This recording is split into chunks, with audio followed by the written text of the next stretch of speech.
বিসমিল্লাহির রহমানির রহিম।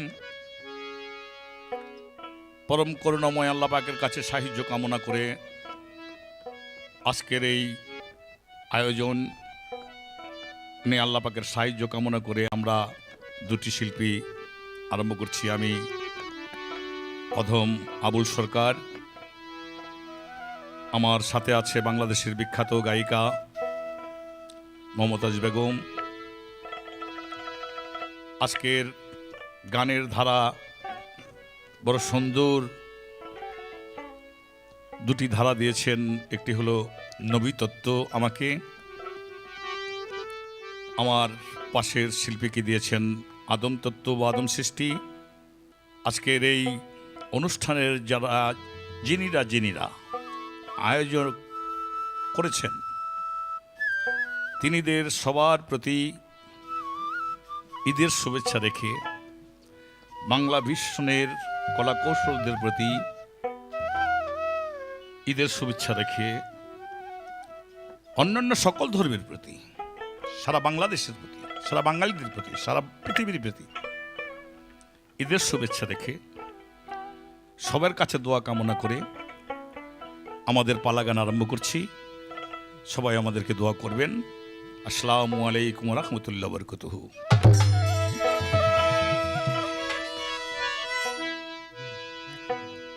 লা ইলাহা ইল্লাল্লাহু লা ইলাহা ইল্লাল্লাহু মুহাম্মাদুর রাসূলুল্লাহ। আশিক মান সুখের খেলা, আশিক মান সুখের খেলা খেলছে আল্লাহ হাবিবুল্লাহ। লা ইলাহা ইল্লাল্লাহু মুহাম্মাদুর রাসূলুল্লাহ।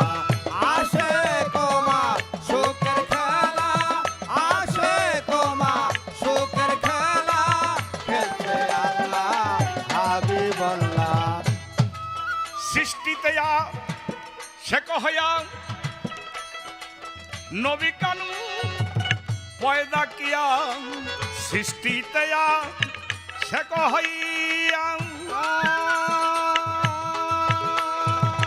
নবী কানুর পয়দা কিয়া, নূর সিতাবি সিজদা দিয়া, নূর সিতাবি সিজদা দিয়া, নূর সিতাবি সিজদা দিয়া বলেইয়া কালুবালা। লা ইলাহা ইল্লাল্লাহু মুহাম্মাদুর রাসূলুল্লাহ। আশিক মা সুখের খেলা, আশিক মা সুখের খেলা খেলছে আল্লাহ হাবিবুল্লাহ। খুশি হইয়া আল্লাহ পাকে মুহাম্মদ লিয়া ডাকে, খুশি হইয়া আল্লাহ পাকে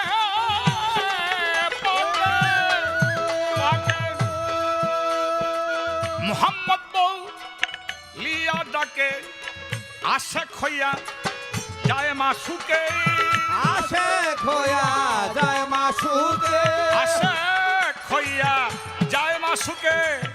নবীর প্রেমে নিজেই আল্লাহ। লা ইলাহা ইল্লাল্লাহু মুহাম্মাদুর রাসূলুল্লাহ। আশিক মা সুখের খেলা, আশিক মা সুখের খেলা খেলছে আল্লাহ হাবিবুল্লাহ। আরো সেতে উদয় তারা, ডুবে তারা, ভাসে তারা। আরো সেতে উদয় তারা,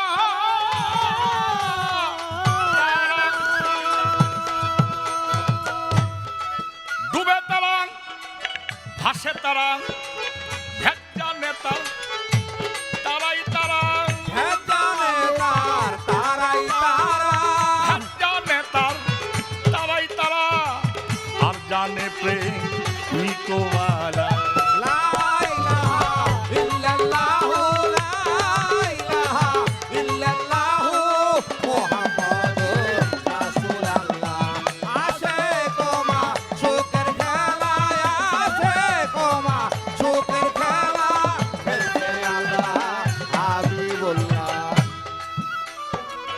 মাহমুদ হতে মোহাম্মদ রব কাপি ইয়ালা হযরত মাহমুদ হতে মোহাম্মদ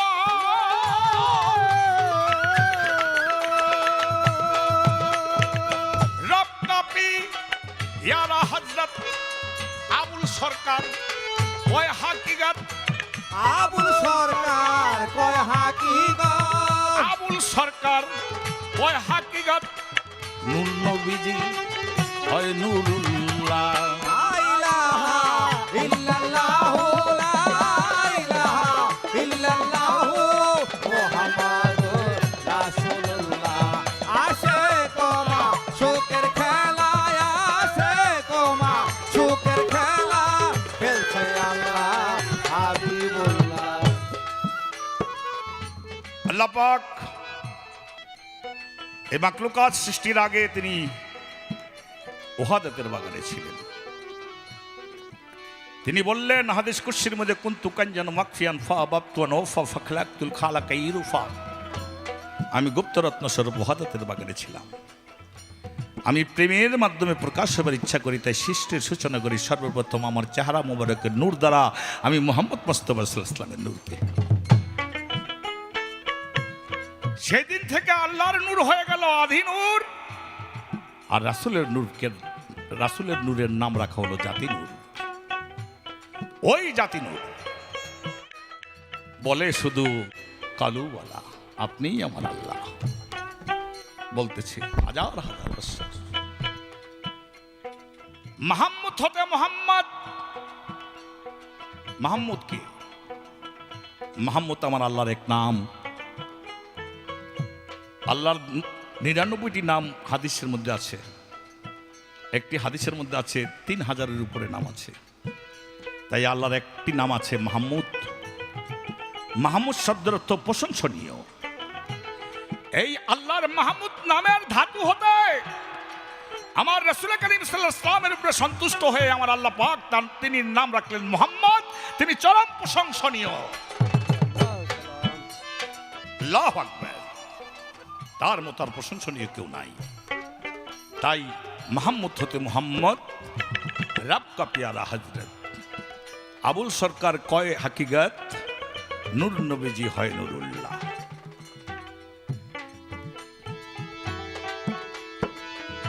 আদম তত্ত্ব আদম সৃষ্টি গান আমার প্রতিপক্ষ শিল্পী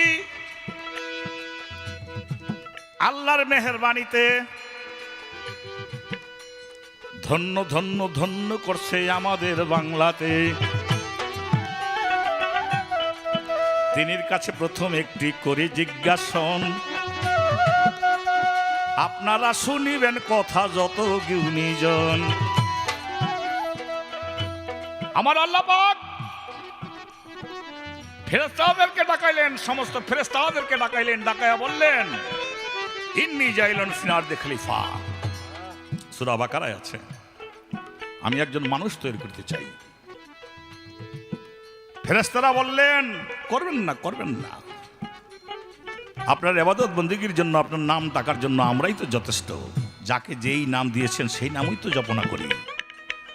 আর মানুষ এরা মারামারি করবে, কাটাকাটি করবে, অন্যায় করবে, মানিয়েন না।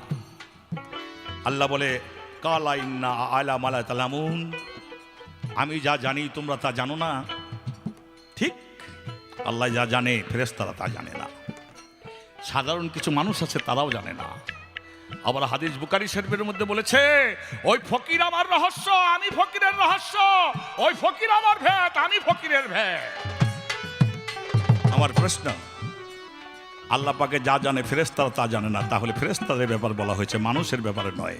আমার প্রশ্ন থাকবে মানুষ এটা তার জ্ঞান দিয়ে উত্তর দিবে যে আল্লাহ পাকের এবং কী জিনিসটি সম্পর্কে ফেরেশতাদেরকে বুঝ দিলেন আমি যা বুঝি তোমরা তা বোঝো না, এটা কি বুঝবে, এটা কি, এই কথাটার কি অর্থ হতে পারে? কমপক্ষে মানুষ তো জানবে। ওই লোকের জন্য তো বলা হয়েছে যে লোক জ্ঞানী, ওই লোকের জন্য তো বলা হয়েছে যে আমার হয়ে গেছে আমি তার হয়ে গেছি, ওই লোকের জন্য তো বলা হয়েছে ফকির আমার ভেদ, আমি ফকিরের ভেদ। আমার এই একটা প্রশ্নই রইল, লা ইলাহা ইল্লাল্লাহু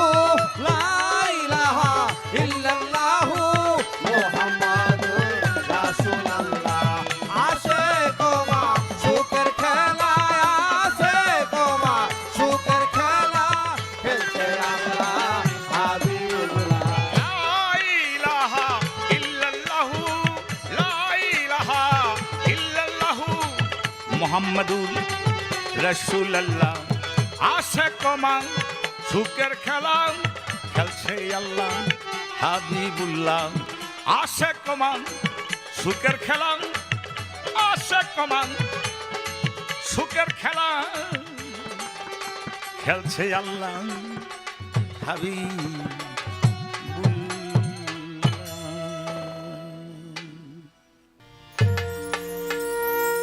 বিসমিল্লাহির রহমানির রহিম।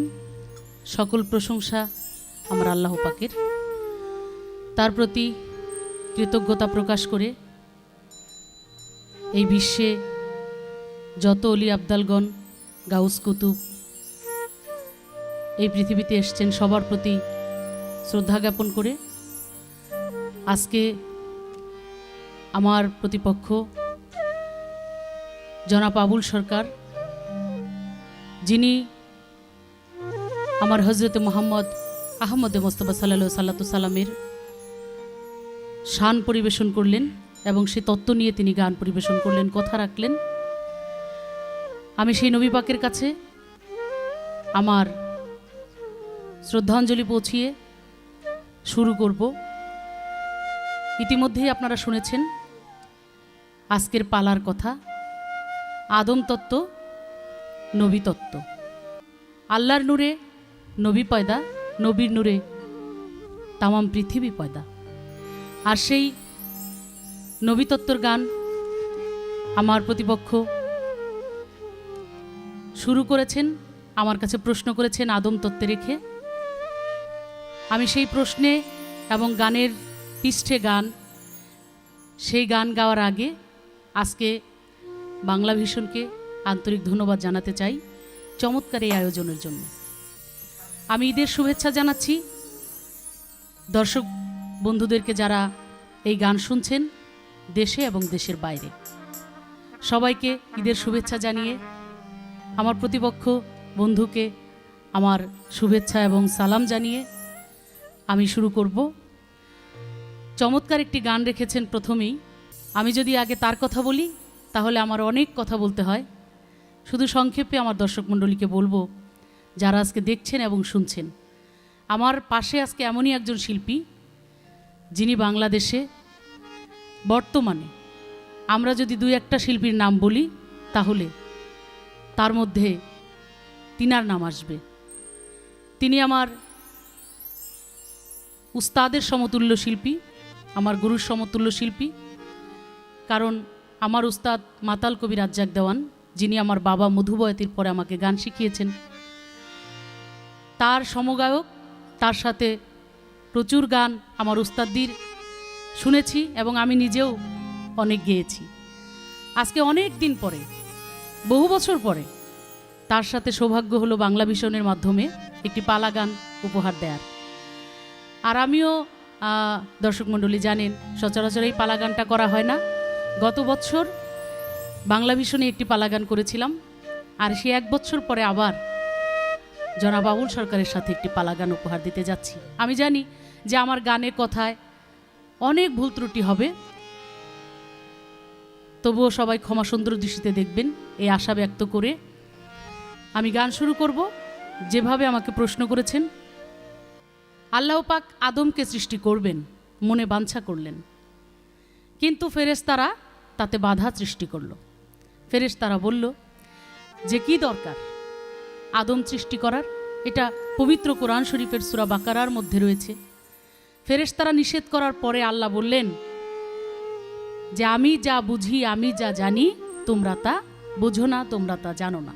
প্রশ্ন করেছেন আমাকে যে আল্লাহ কি বুঝেছিলেন, যেই বুঝটা আদমের মধ্যে আল্লাহ খুঁজে পেয়েছেন, যেটা আদম জানে, একমাত্র আমার জানা, আমার বোঝা, আদম বুঝে, যেটা ফেরেশতা তোমরাও বোঝো না, তোমরাও জানো না। সেই বুঝটা কি ছিল, সেই জানাটা কি ছিল? আমি তার জবাব করব। এখান থেকেই ঠিক আমি একটি গান রাখবো, সেই গানের মধ্য দিয়ে, কথার মধ্য দিয়ে আমি চেষ্টা করব জবাব দেওয়ার জন্য।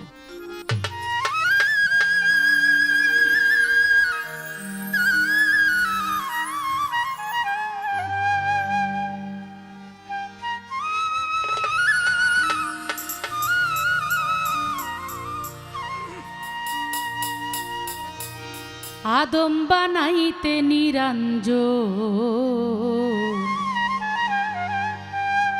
সেদিন ফেরেশতারা করেছিল মাটির আয়োজন। আদম বানাইতে নিরঞ্জন, আদম বানাইতে নিরঞ্জন, ফেরেশতারা করেছিল মাটির আয়োজন। আদম বানাইতে নিরঞ্জন, আদম বানাইতে নিরঞ্জন, ফেরেশতারা করেছিল মাটির আয়োজন। আদম বানাইতে নিরঞ্জন, আদম বানাইতে নিরঞ্জন, ফেরেশতারা করেছিল মাটির আয়োজন। আদম বানাইতে নিরঞ্জন, আদম বানাইতে নিরঞ্জন, ফেরেশতারা করেছিল মাটির আয়োজন। আদম বানাইতে নিরঞ্জন। ও মনরে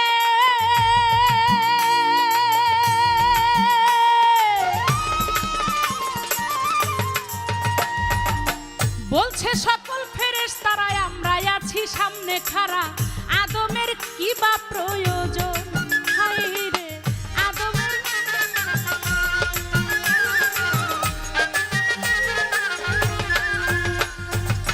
ভবের বাড়ি দিন রজনী করবে তারা খুনাখুনি, ভবের বাড়ি দিন রজনী করবে তারা খুনাখুনি, মানবে না কেউ তোমারই বচন। আদম বানাইতে নিরঞ্জন, ফেরেশতারা করেছিল মাটির আয়োজন। আদম বানাইতে নিরঞ্জন, আদম বানাইতে নিরঞ্জন, ফেরেশতারা করেছিল মাটির আয়োজন। আদম বানাইতে নিরঞ্জন, আদম বানাইতে নিরঞ্জন, ফেরেশতারা করেছিল মাটির আয়োজন। আদম বানাইতে নিরঞ্জন। ও মনরে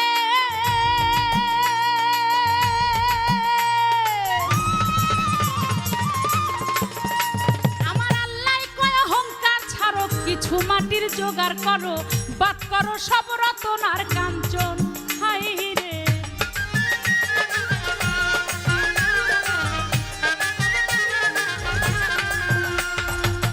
থাকে যদি পচা মাটি আমার কাছে আনো খুঁটি, থাকে যদি পচা মাটি আমার কাছে আনো খুঁটি।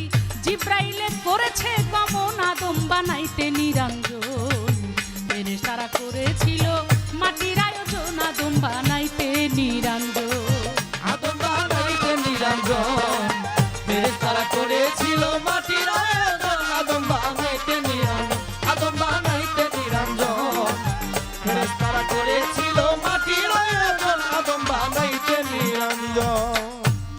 আল্লাহ কি বললেন যে আমি আদম তৈরি করব, যাও ফেরেশতা তোমরা কিছু মাটি নিয়ে আসো। এখানে বুঝতে হবে মাটি দিয়ে আদমের কি তৈরি হলো, আদমের বডি তৈরি হলো। এই মাটি আনতে গেল ফেরেশতারা, ফেরেশতারা নিয়ে আসলো। সমস্ত ফেরেশতারাই প্রথম 70,000 ফেরেশতারাই মাটি আনতে গিয়েছিল, কেউ আনতে পারে না। অবশেষে দলিল বলে যে আজরাইল গিয়ে সেই মাটি এনেছিল। আর সেই মাটি এনে দেওয়ার পরে আদম তৈরি করা হলো। জিব্রাইলকে হুকুম করলো তৈরি করো, কিন্তু তৈরি করলো বডি, মুখমণ্ডল তৈরি করতে পারলো না। 40 দিন সে অবস্থায় ছিল। আদমের বডি তৈরি হয়েছে মুখ থেকে নিচের অংশ পর্যন্ত, কিন্তু কোনোভাবেই মুখ তৈরি হচ্ছে না। আল্লাহ বলল জিব্রাইল তুমি এই পর্যন্তই থামো, এর পরে আর তুমি যেতে পারবে না। নুন কাপের গ্লাভ দিয়ে, কোনো কোনো দলিল বলে একদিন, কোথাও বলে 3 দিন, একদিন মতান্তরে 3 দিন, সেই গ্লাভ দিয়ে আল্লাহর সেই নূরের চাদর দিয়ে, আল্লাহর রহমতের গ্লাভ দিয়ে যখন সেটা ঢেকে রাখা হলো, দেখা গেল অটোমেটিক তার সাথে এই দেহের সাথে একটা মাথা তৈরি হয়ে গেছে, হয়ে গেল আদম। এখন সকলেরই তো নিষেধ ছিল যে আদম তৈরি করা যাবে না, কারণ আদমের কি কাজ? আমরা 70,000 ফেরেশতারা, আমরাই তো আপনার উপাসনা করি, আমরাই তো আপনার ইবাদত বন্দিগি করি, আমরাই তো আপনার গুণগান গাওয়ার জন্য যথেষ্ট। আদম কেন যে দুনিয়ার মধ্যে যায় মারামারি ঝগড়াঝাটি কাটাকাটি করবে? আল্লাহ বলেছিলেন কালা ইন্নাল্লাহ মালা তালামুন, আমি যা বুঝি তোমরা তা বুঝো না। আমি আদমকে কিছু প্রশ্ন করব আর তোমাদেরকেও কিছু প্রশ্ন করব। ফেরেশতাদেরকে প্রশ্ন করা হলো ইহা কি? ফেরেশতারা তার জবাব দিতে পারে না যে আমরা জানি না। আদমকে প্রশ্ন করা হলো আদম এগুলো কি, অর্থাৎ আল্লাহর সৃষ্টি। এই 18,000 মাকলুকাতের চন্দ্র সূর্য গ্রহ নক্ষত্র যা কিছু আছে সব কিছুই আদম জানে, আদমকে শেখাতে হয় নাই। সব কিছুই আদম জানে, আদমকে প্রশ্ন করার সাথে সাথে আদম সব কিছু বলে দিতে পারে যে আল্লাহ তুমি সর্বশক্তিমান এবং এগুলো তোমার সৃষ্টি, এই সব কিছু তোমার রহমতের সৃষ্টি হয়েছে। আদম সবই বলতে পারে, আর ফেরেশতারা সেগুলোর কোনো কিছুরই নাম জানে না, বলতে পারে না, ব্যাখ্যা দিতে পারে না। কেন কি সৃষ্টি হয়েছে, কিসের জন্য, কি হবে ইহা দিয়ে, সব কিছুই আমার আদম বলতে পারে। তাই আল্লাহ বলেছিলাম না ফেরেশতাগণ যে আমি যা জানি, আমি যা বুঝি তোমরা তা জানো না, আর আমি যা জানি সেগুলো জানে আমার আদম।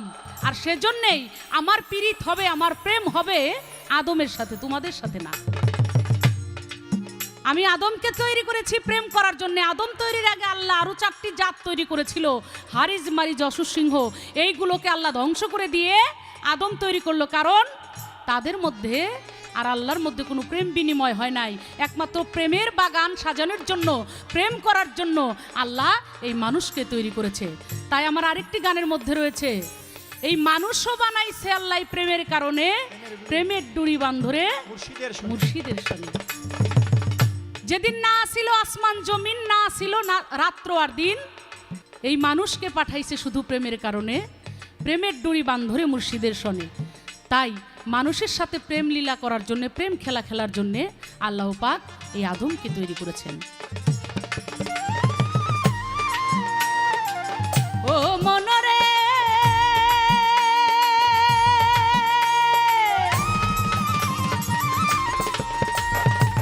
ওই মাটি হইলে আনা, মাটিতে আর কথা কয় না, ভাব ধরিয়া মরারি মতো।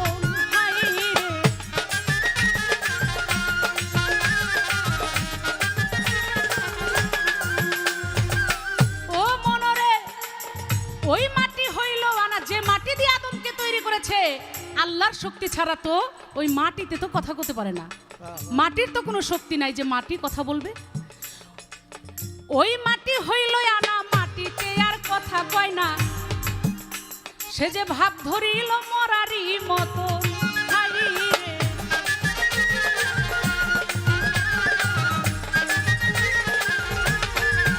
আমার আল্লাহ পীড়িতের এক ধান করিয়া জ্বালা পোড়া শত দিয়া, পীড়িতের এক ধান করিয়া জ্বালা পোড়া শত দিয়া, শেষ করিল রাজ্জাকের জীবন বানাইতে নিরঞ্জন। ফেরেশতারা করেছিল মাটির আয়োজন, আদম বানাইতে নিরঞ্জন, আদম বানাইতে নিরঞ্জন। ফেরেশতারা করেছিল মাটির আয়োজন, আদম বানাইতে নিরঞ্জন, আদম বানাইতে নিরঞ্জন। ফেরেশতারা করেছিল মাটির আয়োজন, আদম বানাইতে নিরঞ্জন, আদম বানাইতে নিরঞ্জন। ফেরেশতারা করেছিল মাটির আয়োজন, আদম বানাইতে নিরঞ্জন। যেভাবেতে আমার কাছে করলো জিজ্ঞাসন, কথাগুলি যথাসম্ভব করিলাম পূরণ। একটা গান শুনলাম তাহার কথা মন্দ না, কিছু কথা সেখান থেকে জানতে বাসনা। গান ধরেছেন প্রথম লা ইলাহা ইল্লাল্লাহু মুহাম্মাদুর রাসূলুল্লাহ, চমৎকার গান। এই গানের মধ্যে কিছু ব্যাখ্যা শুনলাম তার কাছে, আমার ভীষণ ভালো লেগেছে, কিন্তু কিছু কিছু জায়গায় আমার মনের মধ্যে কিছু সংকট রয়ে গেছে। আমি একটু জানতে চাবো সরকার সাহেবের কাছে। এই গানটার মধ্যে দেখলাম যে ওই যে মোহাম্মদী নূর, এই যে নূর তারা, এই তারা রূপে আকাশেতে কিছুদিন ডুবে থাকে, কিছুদিন ভেসে উঠে, ডুবে তারা ভাসে তারা, এই যে গানের মধ্যে কিছু কথা আমার একটু জানার দরকার। ভেসে থাকলে তো দেখা যায় যে তারা আকাশে ভেসে আছে, কিন্তু এই যে ডুবে তারা, ডুব দিয়ে তারাটা কোথায় গিয়েছিল, কেন গিয়েছিল এবং কতদিন সেখানে ডুবে থাকতো, ডুবে যাওয়ার কি মানে ছিল সেখানে, এটার ভাবটা কি একটু জানা দরকার। ডুবে তারা ভাসে তারা, তারা রূপে আকাশে থেকে একবার ডুবে একবার ভাসে, ভাসলে দেখা যায়, ডুবলে দেখা যায় না, কিন্তু ডুবে কোথায় থাকে, কেন ডুবে থাকে, এখানে আমার একটা আপনার গানের মধ্য থেকে জানার বিষয়। আরেকটি প্রশ্ন আমি করতে চাই, সেই প্রশ্নটা হচ্ছে, ও গানের মধ্যে আরেকটি কথা শুনলাম যে আশেক হইয়া যায় মাসুকে, এমন একটা প্রেমের খেলা সেখানে আশেক হয়ে যায় মাসুকে। আমার এখানে জানার দরকার আল্লাহ এবং রাসূলের মধ্যে আশেককে এবং মাসেককে।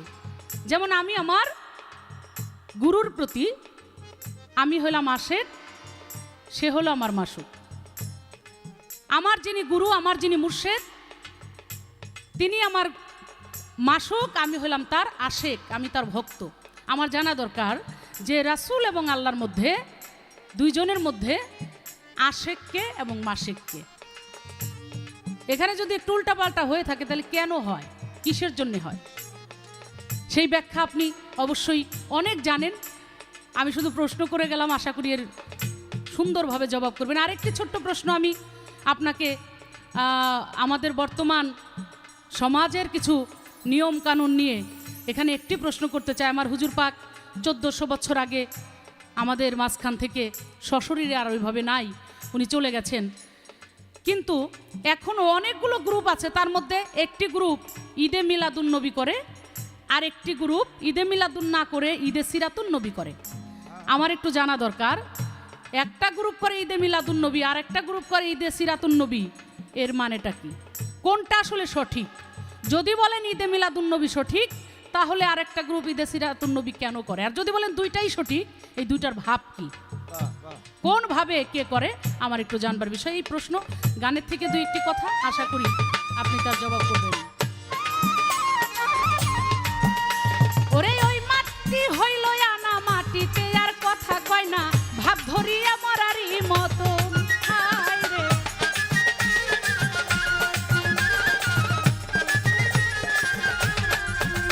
হায় রে, পীড়িতের এক ধান করিয়া জ্বালা পোড়া শত দিয়া, পীড়িতের এক ধান করিয়া জ্বালা পোড়া শত দিয়া, শেষ করিল রাজ্জাকের জীবন আদম বানাইতে নিরঞ্জন। ফেরেশতারা করেছিল মাটির আয়োজন, আদম বানাইতে নিরঞ্জন, আদম বানাইতে নিরঞ্জন। ফেরেশতারা করেছিল মাটির আয়োজন, আদম বানাইতে নিরঞ্জন, আদম বানাইতে নিরঞ্জন। ফেরেশতারা করেছিল মাটির আয়োজন, আদম বানাইতে নিরঞ্জন, আদম বানাইতে নিরঞ্জন। ফেরেশতারা করেছিল মাটির আয়োজন, আদম বানাইতে নিরঞ্জন।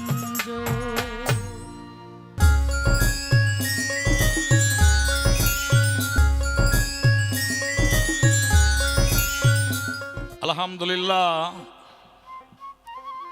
যে আমি এমন একটি প্রশ্ন রেখেছিলাম,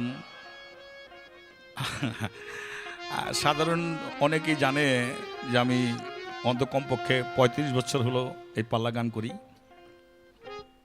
তা আমার এই 35 বছরের জীবনে কিন্তু এই প্রথম এই প্রশ্নটি করলাম, এমনি এসে গেল করলাম, অন্য কোথাও করি নাই, আর করার আকাঙ্ক্ষাও ছিল না বা ওই রকম আশাবাদীও ছিলাম না। কিন্তু আজকে যে আমার প্রশ্নের জবাবটা এত বড় সম্পূর্ণ করে দিলেন, আমার অন্তর খুশি হয়ে গেছে। বাস্তবিক মানুষের অন্তরের ভাব মুখ দেখলে বোঝা যায় যে সে আল্লাহ যা জানতো বলেছে, আমি যা বুঝি তোমরা তা বোঝো না। এটা তো ঠিকই ছিল ফেরেশতাদের বেলায়, কিন্তু মানুষ আল্লাহর ভেদ বোঝে। আপনার মন আমার মন কি বলে, এখানে ফেরেশতা নাই, সে শুনে, সে দেখে, আর আমি শুনি, আমি দেখি, আমি বলি, আমার অন্তর বলে, আমার অন্তর সঙ্গে তার সঙ্গে সম্পর্ক। এখানে ফেরেশতা ছাড়া কথাবার্তা হতে পারে। ঠিক ওই রকম একটি প্রশ্নের জবাব দিলেন, যে প্রশ্নের জবাব শুনে বলে সন্তুষ্ট হয়েছি, আমি আনন্দ পেয়েছি।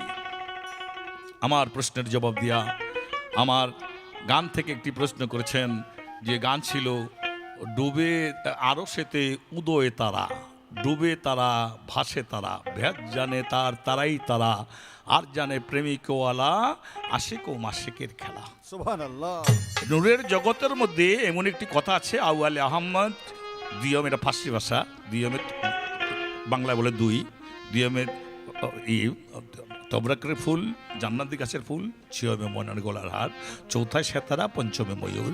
এই যে সেতারা, এটাকে পাকিস্তানি ভাষায় বলে সেতারা, আমাদের বাংলা ভাষায় বলে তারা। এই তারাটার কথা বলা হয়েছে। আরো সেতে উদয় তারা, ডুবে তারা, ভাসে তারা। প্রশ্ন করেছে এই ডুবে কতদিন ডুবে, কোথায় যায়, কেন ডুবে ওই তারাটি? এই কথাটি আমার রাসূল করিম সাল্লাল্লাহু আলাইহি ওয়াসাল্লামের ব্যাপারে নিয়ে বাস্তব একটা হাদিস থেকে সংক্ষেপে যদি এইভাবে বলি, একদিন রাসূলের উদ্দেশ্যে মা ফাতেমার দরজার সামনে, অর্থাৎ রাসূলের বাড়ির মধ্যেই মা ফাতেমার বাড়ি, একই ঘর, ওই একই ঘর, ভিতরে ঘরের ভিতরে ঘর, এরকম হতে পারে। তো মা ফাতেমার দরজার সামনে এসে জিবরাইল বললেন, রাসূল বাড়িতে আছেন, আসসালামু আলাইকুম। মা ফাতেমা দরজা আড়াল থেকে বলছে, রাসূল আমার আব্বা এখন বাড়িতে নাই। ছোট কাকা, মা ফাতেমা তো জগতের মা, রাসূলের বেটি, তিনি চিনে ফেলেছেন। তাই বলে, ছোট কাকা বাবা তো বাড়িতে নাই। জিবরাইল বলে, ছোট কাকা আমি আল্লাহর হুকুমে ভেস্তপুরের থেকে আদম ছবি বৃক্ষ নামক সেই বৃক্ষের 4টি ডালা, তার মাঝখানে ছিল মোহাম্মদী ফুল। ওই মোহাম্মদী ফুল আমি আবদুল্লাহর পেশানির মধ্যে ঘষিয়ে দিয়েছিলাম। যখন আবদুল্লাহ বাণিজ্য করতে গিয়েছিল সিরিয়ার মধ্যে, এক বৃক্ষের নিচে তন্দ্রা অবস্থা ছিল, আমি ওই মুহূর্তে তার পেশানির মধ্যে মোহাম্মদী নূর ঘষিয়ে দেওয়াতে তার ভিতরে, তার ঔরসের মধ্যে মোহাম্মদ মুস্তাফা সাল্লাল্লাহু আলাইহি ওয়াসাল্লামকে আল্লাহ পাক প্রেরণ করিয়াছেন। আমারও তো অনেক ছোট, 25 বছর বয়সের সময় রাসূল বিয়ে করলো খদিজাকে, তারপরে সন্তান হইল একে একে 6 জন। সবার ছোট সন্তানের নাম ওই ফাতেমা, আর তিনি বলে আমাকে ছোট। মনে রাগ করে রাসূলের কাছে বিচার দিবে এই উদ্দেশ্যে রওনা দিয়েছেন। মসজিদের গেটের সামনে রাসূলকে পেয়ে জিবরাইলের মুখের অবস্থা দেখে রাসূল বুঝতে পারলেন কি যেন হয়েছে। কি বলতে চাও? বলে, ব্যথা পেয়েছি। কি ব্যথা পেয়েছো? আমি আপনার জন্ম, সমস্ত কিছু, আপনাকে আগমন সহ সমস্ত কিছু থেকে আমি তার মূলে ছিলাম, আমি জানি, আমি আমার বয়স সম্পর্কেও বুঝি আমি। আমাকে বলে মা ফাতেমা ছোট, কত পরে জন্ম নিয়ে ছোট ছোট কাকে বলে আমাকে? নবী ফাতেমার এই কথা জিবরাইলের মুখে শুনে তিনি জিবরাইলকে বুঝাতে চাইলেন, জিবরাইল আমার পিছনে একটু আসো তো। পিছনে গেলেন, রাসূলের পৃষ্ঠের কাপড়টা উন্মুক্ত করলেন, পিছনের মধ্যে মোহরের নবুয়ত দেখলেন। মোহরের নবুয়তের মধ্যে ওই তারাটা দেখা যায়। সেই জিবরাইল চোখের পানি ছেড়ে দিয়া রাসূলের কাছে বলছে, ইয়া রাসূলুল্লাহ, আমি তো ওই তারাটাই দেখতে পাইতেছি। তখন রাসূল বলল, ওই তারাটাই ছিলাম আমি। এক কোনায় ফাতেমা, এক কোনায় হযরত আলী, হাসান হোসেন 2 কোনায়, আমরা পাঞ্জাতন ছিলাম সেখানে। সেখানে প্রশ্ন ছিল, তো তোমার বয়স কত? বলে, বয়স কত কি হুজুর, আপনি একটু গণনা করুন না। আমি সৃষ্টি হয়ে আরশে তাকাইয়া ওই তারাটি দেখতে পেয়েছি। আর ওই তারাটি দেখেছি আমি উদয় অবস্থায় ছিল 70,000 বছর, ডুবে গেলে যাইতো 70,000 বছর, আবার উদয় হইতো 70,000 বছর, আবার ডুবে যাইতো 70,000 বছর। আমি তাকে উদয় হইতে আর ডুবিতে আমি দেখেছি তাকে 72,000 বার। আমার বয়স কত? নবী বলে, এই যে পৃষ্ঠে তারাটা দেখছো না, ওই তারাটা যদি আমি হই, আর ওই তারাটা যদি মা ফাতেমা হয়, ওই তারাটা যদি হাসান হোসেন হয়, যা তুমি সৃষ্টি হয়ে দেখেছো, তাহলে তোমার বড় তো হাসান হোসেনেরও ছোট তুমি। এখন আসল কথাটা হলো, তারাটা যাইতো কই? আহা, ও বাবা, আর এক কথাই কমু, আল্লাহর কাছে যাইতো, আল্লাহর কাছে গিয়ে প্রেম খেলাইতো। আর সেই প্রেমই আছে লা ইলাহা ইল্লাল্লাহ, লা ইলাহা ইল্লাল্লাহ, লা ইলাহা ইল্লাল্লাহ। সেই জায়গায় মগ্ন হয়ে তারা 70,000 বছর কাটিয়ে আবার উদয় হইতেন। তিনি একটি প্রশ্ন শেষ হয়েছে, আরেকটি প্রশ্ন হয়ে গেছে, সে আমি জবাব দিই নাই। সেটা হলো ঈদে মিলাদুন নবী এবং সিরাতুন নবী নিয়ে 2টি দলের 2টি মত পার্থক্য আছে। এই 2টি মত পার্থক্য দলাদলির কারণটা কি? এটা কেন করে? এটা কি দরকার? 2টা কি এক হতে পারে না? এক হতে পারে, কেন যেন একটু ভুল বুঝাবুঝি তাদের মধ্যে আছে। আমি ঈদে মিলাদুন নবী এবং সিরাতুন নবী আমার এখনকার গানটির মধ্যেই মিশে যাবে। আমি যদি জন্ম না হই, তাহলে আমার জীবন আসলো কোত্থেকে? আমি কি করে বাংলা মিশনের সামনে দাঁড়াইলাম? আমি আমার জন্মকে অস্বীকার করি কেমনে? আমি আমার বাবার জন্মকে অস্বীকার করি কেমনে? তাহলে আমি কে থেকে আসলাম? তাই ঈদ মানে আনন্দ, মিলাদুন মানে জন্ম নেওয়া। সিরাতুন নবী, সিরাত শব্দের অর্থ পথ, রাস্তা। রাসূলের জীবনের যে চলন্ত রাস্তা, যে চলন্ত রাস্তা দিয়ে আল্লাহকে পাওয়া যায়, সেই রাস্তাকে বলা হয়েছে। তাই জীবন আছে, জন্ম আছে, এই 2টা মিলেই হলো সিরাতুন নবী। এই সিরাতুন নবীকে যারা 2টাই এক সমানভাবে ভাবে, তারা কখনো দ্বিমত হতে পারে না। রাসূল আছে, রাসূলের চরিত্র আছে। খুলে দেখো, ইতিহাস খুলে দেখো, হাদিস খুলে দেখো, কোরআন দেখো। যদি দর্শন থাকে তাহলে দেখতে পাবে মা আমেনার কুলে নবী দোলে। 25 বছর বয়সের সময় খদিজাকে বিয়ে করে, 40 বছর বয়সের সময় হেরা গুহার মধ্যে নবুয়ত প্রাপ্ত হয়, 53 বছর বয়সের সময় মদিনায় রওনা হলেন, 63 বছর বয়সে তিনি ইন্তেকাল করলেন। তার 17 গাছ চুল দাড়ি সাদা ছিল, চেহারাটা না চ্যাপ্টা না গোল, পূর্ণিমার চন্দ্রের মতো, দেখতে না লম্বা না খাটো, দেখতে না মোটা না চিকুন, চুটগুলো একটু কুকরানো কুকরানো, ভুরু দুটা কাছাকাছি লাগানো ছিল, দাঁতগুলো মুক্তোর দানার মতো ছিল। আরও অনেক বর্ণনা দেওয়া যায়, কিতাবের মধ্যে ও দর্শন আছে, লেখাপড়ার মধ্যে দর্শন আছে। যদি সরু সরেই পড়লাম আর এটার ভিতরটা না দেখলাম তো স্কুলে পড়া বলতে সার গিয়া ফেল হইতেইব।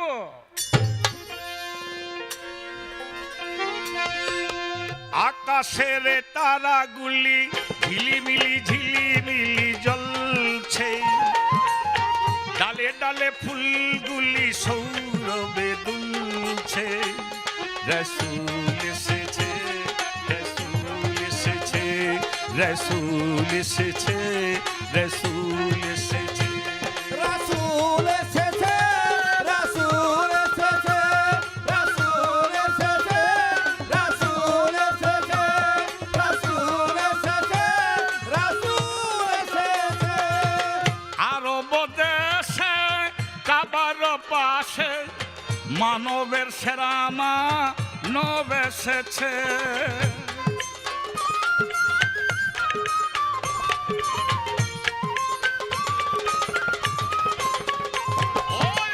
আরব দেশে কাবার পাশে মানবের সেরা মানব এসেছে। আমেনার কুলে চন্দ্র দুলে, পাখিরা ডালে ডালে গান ধরেছে। হুজুর এসেছে, হুজুর এসেছে, রাসূল এসেছে। রাসূল এসেছে, রাসূল এসেছে, রাসূল এসেছে, রাসূল এসেছে, রাসূল এসেছে, রাসূল এসেছে, রাসূল এসেছে। ধন্য ধন্য হয়েছে ধন্য নবীকে যে ভালোবাসে।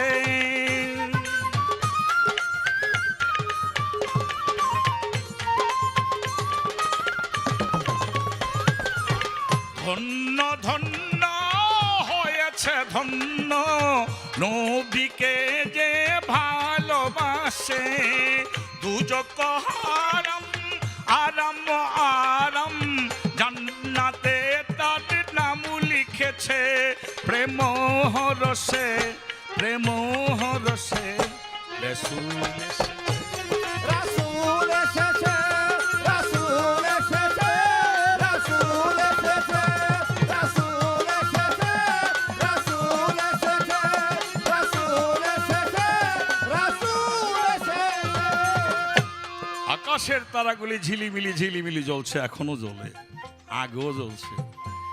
মুহাম্মদ মুস্তাফা সাল্লাল্লাহু আলাইহি ওয়াসাল্লাম যেদিন দুনিয়ার মধ্যে পদার্পণ করেছেন সেই দিন যেইভাবে জ্বলেছে ওইটা আর হবে না। তাই এই গানটির প্রথম এই পর্যন্ত যেই অংশটুকু তাকে বলা হতে পারে ঈদ মিলাদুন নবী, অর্থাৎ আমার নবীর আগমনের আনন্দ। এটা ঈদ মিলাদুন নবী, নবীর আগমনের আনন্দ। এখন যেটা আসবে সেটা আসবে সিরাতুন নবী। কি নবীর কদমে লুটিয়ে চুমে নবীর প্রেমে যে মজেছে।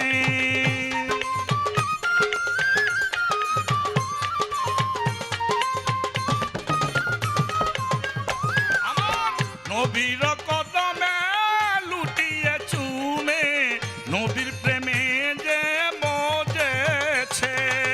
দুস্থ খুদার নবীজি আমার আবুল সরকার দেখেছে। হাবিব এসেছে, হাবিব এসেছে, রাসূল এসেছে। রাসূল এসেছে, রাসূল এসেছে, রাসূল এসেছে, রাসূল এসেছে, রাসূল এসেছে, রাসূল এসেছে, রাসূল এসেছে। আদমকে তৈরি করলেন, এই আরফাত ময়দানে, এই যে পৃথিবীর আরফাত ময়দান, এই আরফাত ময়দানে মাটি দ্বারা তৈরি করা হলো তার মুন্ডু পর্যন্ত। ফেরেশতারা আর বানাইতে পারে না। আল্লাহ পাক বললেন একটা চাদর দিয়ে, নু মিম কাপের গিলাফ, ওই গিলাফ দিয়ে ঢেকে রাখতে। একদিন পরে উঠে দেখে তার নাক, চোখ, মুখ, কান সব কিছু হয়ে গেছে। আলহামদুলিল্লাহ। আল্লাহ পাক কি বলছে? আল্লাহ পাক বলেছে ইন্নাল্লাহ খালাকা আদম আলা সুরাতিহি, ওটা আমার সুরত। বাবা, আপনি যদি বলেন ছবি দেখে যে এটা আমার ছবি, আপনি বলতে পারবেন না এটা আমার চেহারা? এটা বলতে পারবেন না? আপনার সুরত, আপনার ছবি, আপনার সুরত একই হবে না? আপনার চেহারা, আপনি ছবি তুলছেন, এটা আপনার ছবি, এটা আপনার মতো হবে না? কি আপনার মতো হবে?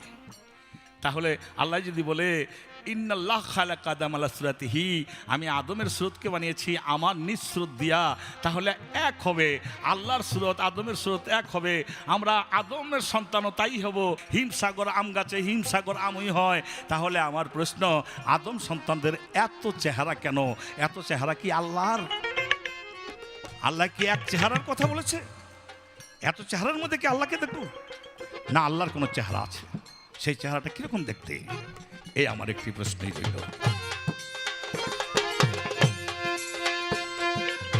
নবীর কদমে লুটিয়ে চুমে নবীর প্রেমে যে মজেছে, দোস্ত খুদার নবীজি আমার আবুল সরকার দেখেছে। হাবিব এসেছে, হাবিব এসেছে, রাসূল এসেছে। রাসূল এসেছে, রাসূল এসেছে, রাসূল এসেছে, রাসূল এসেছে, রাসূল এসেছে। আকাশের তারাগুলি ঝিলিমিলি ঝিলিমিলি জ্বলছে, ডালে ডালে ফুলগুলি সৌরভে দুলছে। রাসূল এসেছে, রাসূল এসেছে, রাসূল এসেছে, রাসূল এসেছে, রাসূল এসেছে। রাসূল এসেছে।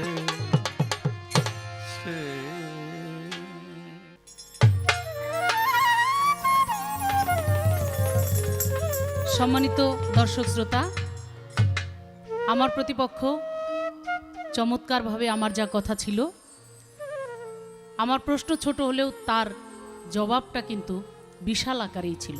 আমি জানি উনি এতই জ্ঞান রাখেন এই বিষয়ের উপরে।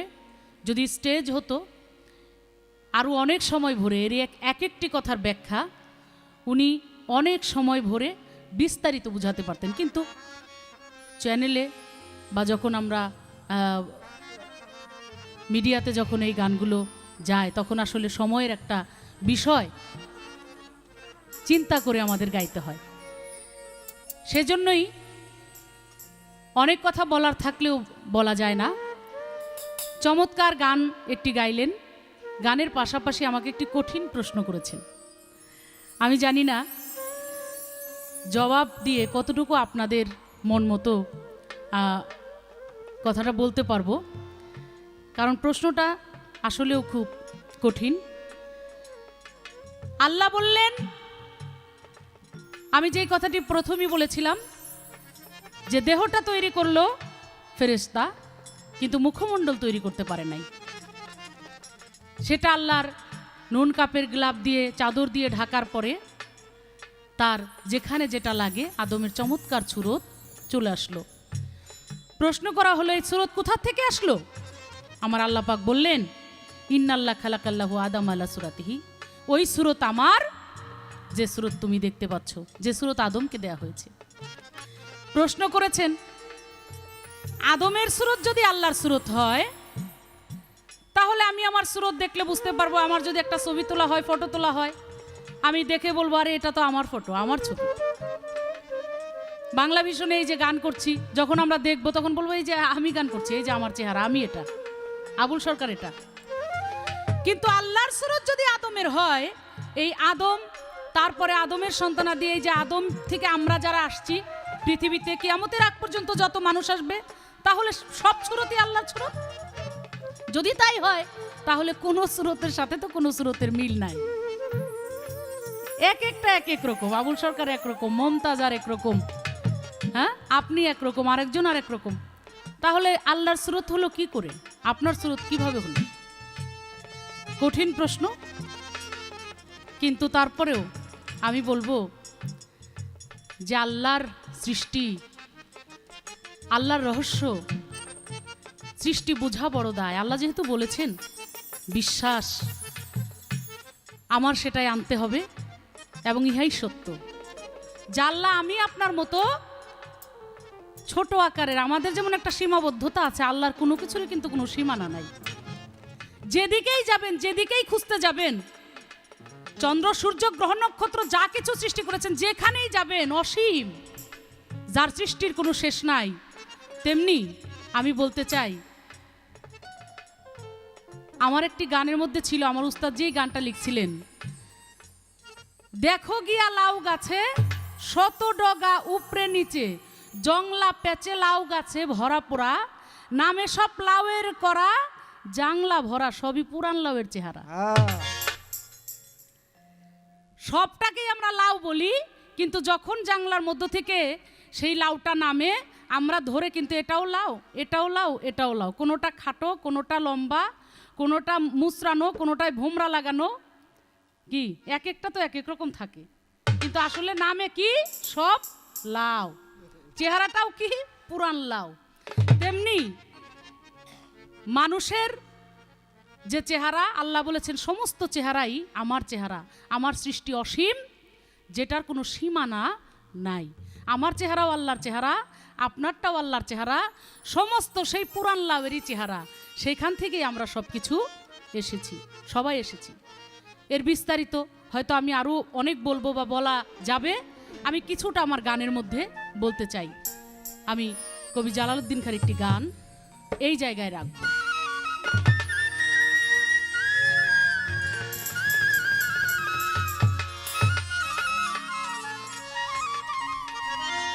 ওরে এ বিশ্ব বাগানে সাই নিরঞ্জনে, এই মানুষ দিয়া ফুটায়েছে ফুল গো এ বিশ্ব বাগানে, ওরে এ বিশ্ব বাগানে সাই নিরঞ্জনে, মানুষ দিয়া ফুটায়েছে ফুল গো এ বিশ্ব বাগানে, সাই নিরঞ্জনে মানুষ দিয়া ফুটাইয়াছে ফুল গো এ বিশ্ব বাগানে, সাই নিরঞ্জনে মানুষ দিয়া ফুটাইয়াছে ফুল গো এ বিশ্ব বাগানে। আমার আদমকে বলিল আল্লাহ গন্ধম খায় না, আবার গন্ধমকে বলিল তার পিছন ছেড়ো না, আমার আদমকে বলিল আল্লাহ গন্ধম খায় না, ওরে গন্ধমকে বলিল তাহার পিছন ছেড়ো না, হায়রে বুঝিতে মাওলার তাল বাহানা, বুঝিতে মাওলার, বুঝিতে মাওলার তাল বাহানা, লেগে গেছে বড় হুরুস্কুল গো এ বিশ্ব বাগানে, সাই নিরঞ্জনে মানুষ দিয়া ফুটাইয়েছে ফুল গো এ বিশ্ব বাগানে, সাই নিরঞ্জনে মানুষ দিয়া ফুটাইয়াছে ফুল গো এ বিশ্ব বাগানে, সাই নিরঞ্জনে মানুষ দিয়া ফুটাইয়াছে ফুল গো এ বিশ্ব বাগানে। আবার হাওয়ায় যখন গন্ধম ছিল বেহেশত খানা, তিন ফুটা খুঞ্জারি তখন হয়ে যায়, আমার হাওয়ায় যখন গন্ধম ছিল বেহেশত খানা, তিন ফুটা খুঞ্জারি তখন হয়ে যায়, ও তার এক ফুটা দিয়া মানুষ বানাইয়া, এক ফুটা দিয়া, ও তার এক ফুটা দিয়া মানুষ বানাইয়া ভরিয়া দিছে মাওলায় দুনিয়ার ফুল গো এ বিশ্ব বাগানে, সাই নিরঞ্জনে মানুষ দিয়া ফুটাইয়েছে ফুল গো এ বিশ্ব বিশ্ব বাগানে। সেই নিরঞ্জনে মানুষ দিয়া ফুটাই আছে ফুল গো এ বিশ্ব বাগানে। সেই নিরঞ্জনে মানুষ দিয়া ফুটাই আছে ফুল গো এ বিশ্ব বাগানে। তার একটি গান শুনলাম, চমৎকার গান। সেই গানের মধ্যে একটি কথা শুনতে পেলাম। প্রথম অংশটা ছিল জন্মের কথা, সেখানে ঈদে মিলাদুন নবীর কথা তিনি বললেন। দ্বিতীয় অংশে ছিল নবীর কদমে লুটিয়ে চুমে নবীর প্রেমে যে মজেছে। দোস্ত আল্লাহর নবীজি আমার আবুল সরকার জেনেছে। আমার একটু জানার বিষয়, আসলে আপনি এটা কোন নবীর কথা বললেন?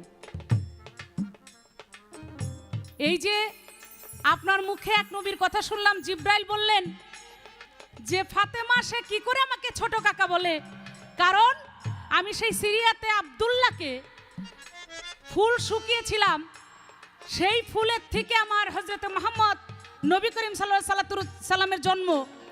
তার মেয়ে সে 25 বছর বয়স হওয়ার পরে বিয়ে করলো, তার ঘরে মেয়ে ফাতেমা, সেই ফাতেমা কি করে আমাকে ছোট চাচা বলে, আমি তো অনেক বড়। আবার এদিকে বলে না, যেই তারা আমার হুজুরের পিছনে দেখা গেল, এটা জিব্রাইল জন্ম নিয়েই এই তারা দেখেছিল, সৃষ্টি হয়েই জিব্রাইল এই তারা দেখেছিল। কতবার? 70,000 বার উঠতো, 70,000 বার ডুবে থাকতো, এইভাবে 72,000 বার। হ্যাঁ, 70,000 বছর ডুবে থাকতো, 70,000 বছর ভেসে থাকতো এই তারা, এইভাবে 72,000 বার উঠতে এবং ডুবতে দেখেছে। তাহলে বুঝতে হবে পাক পাঞ্জাতন জিব্রাইলেরও অনেক আগে। এখন আমার প্রশ্ন, আসলে এই যে নবী তত্ত্ব, উনি আসলে আমি এখন কোন নবীকে আসলে আসল নবী বলবো? এই যে জিব্রাইল ফুল সুঙ্গায় যেটাকে আনলো এইটা, নাকি ওই যে জিব্রাইলেরও আগে 70,000 বছর ডুবে থাকতো, 70,000 বছর ভেসে থাকতো, এই রকম ডুবতে আর উঠতে 72,000 বছর দেখলো, ওইটা? আমি আসলে কোনটাকে বিশ্বাস করবো এবং কোনটার কি করবো, একটু আপনি এটার একটু ভাও করে দিবেন আমাকে। নবীর কদমে লুটিয়ে চুমে নবীজির প্রেমে যে মজেছে, যিনি 1400 বছর আগে উফাত হয়েছেন, আমাদের মাঝে নেই, তার কদমে লুটিয়ে চুমে নবীজির প্রেমে যে মজেছে, এখন তার কদমে আমি কিভাবে লুটাবো? তার কদম আমি পাবো কোথায়? হ্যাঁ, তার কদম আমি কোথায় পাবো? সে তো 1400 বছর আগে আমাদের কাছ থেকে নেই, এখন তার কদমটা আসলে কোন জায়গায়, এটার ভাবটা কি? বাহ বাহ বাহ। কারণ আমি আমার আদমের মানুষের ভাব আমি দিতে পারবো, চেহারাও বলতে পারবো। প্রত্যেকটা কোরআনের অনেক জায়গার মধ্যে আল্লাহ নিজে বলেছে ওই চেহারা আমার, ওই সুরত আমার, আমি ছাড়া আদমের কোনো কিছুই নাই। আদমকে আমি যা শিখাইলাম তার সাথে আমার প্রেমের খেলা, আমি যা শিখাই আদম সবই পারে, আমি যা বলতে চাই, আমি যা ভাব করতে চাই সবই আদম বুঝে। আদমের সাথে তার প্রেমের কানেকশন, আদমের সাথে তার সবকিছু লেনা দেনা, এটা ঠিক আছে, এটা আমি সবই আপনাকে কোরআন হাদিস দিয়ে বলতে পারবো। কিন্তু আমার জানবার বিষয় যে নবীর কদম আমি এখন কোথায় পাবো? এই 1400 বছর আগে উফাত হয়ে গেলেন যিনি, এইটার একটু ভাবটা আমি আপনার কাছে জানতে চাই। জালালউদ্দিন ভাবতে ভাবতে হইল পেরেশান, সে যে গন্ধম গাছের নিচে শুইল পাইয়া ময়দান। কবি জালালউদ্দিন ভাবতে ভাবতে হইল পেরেশান,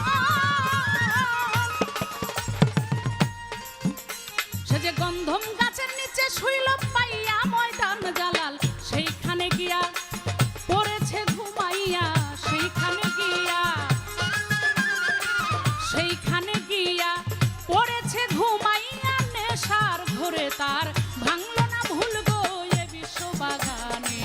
সাই নিরঞ্জনে মানুষ দিয়া ফুটাইয়েছে ফুল গো এ বিশ্ব বাগানে। সাই নিরঞ্জনে মানুষ দিয়া ফুটাইয়েছে ফুল গো এ বিশ্ব বাগানে।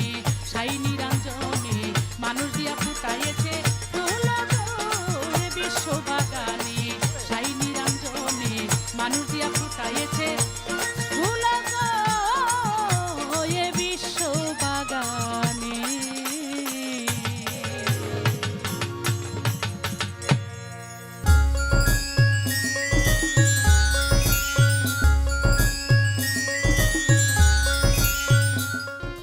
আবারও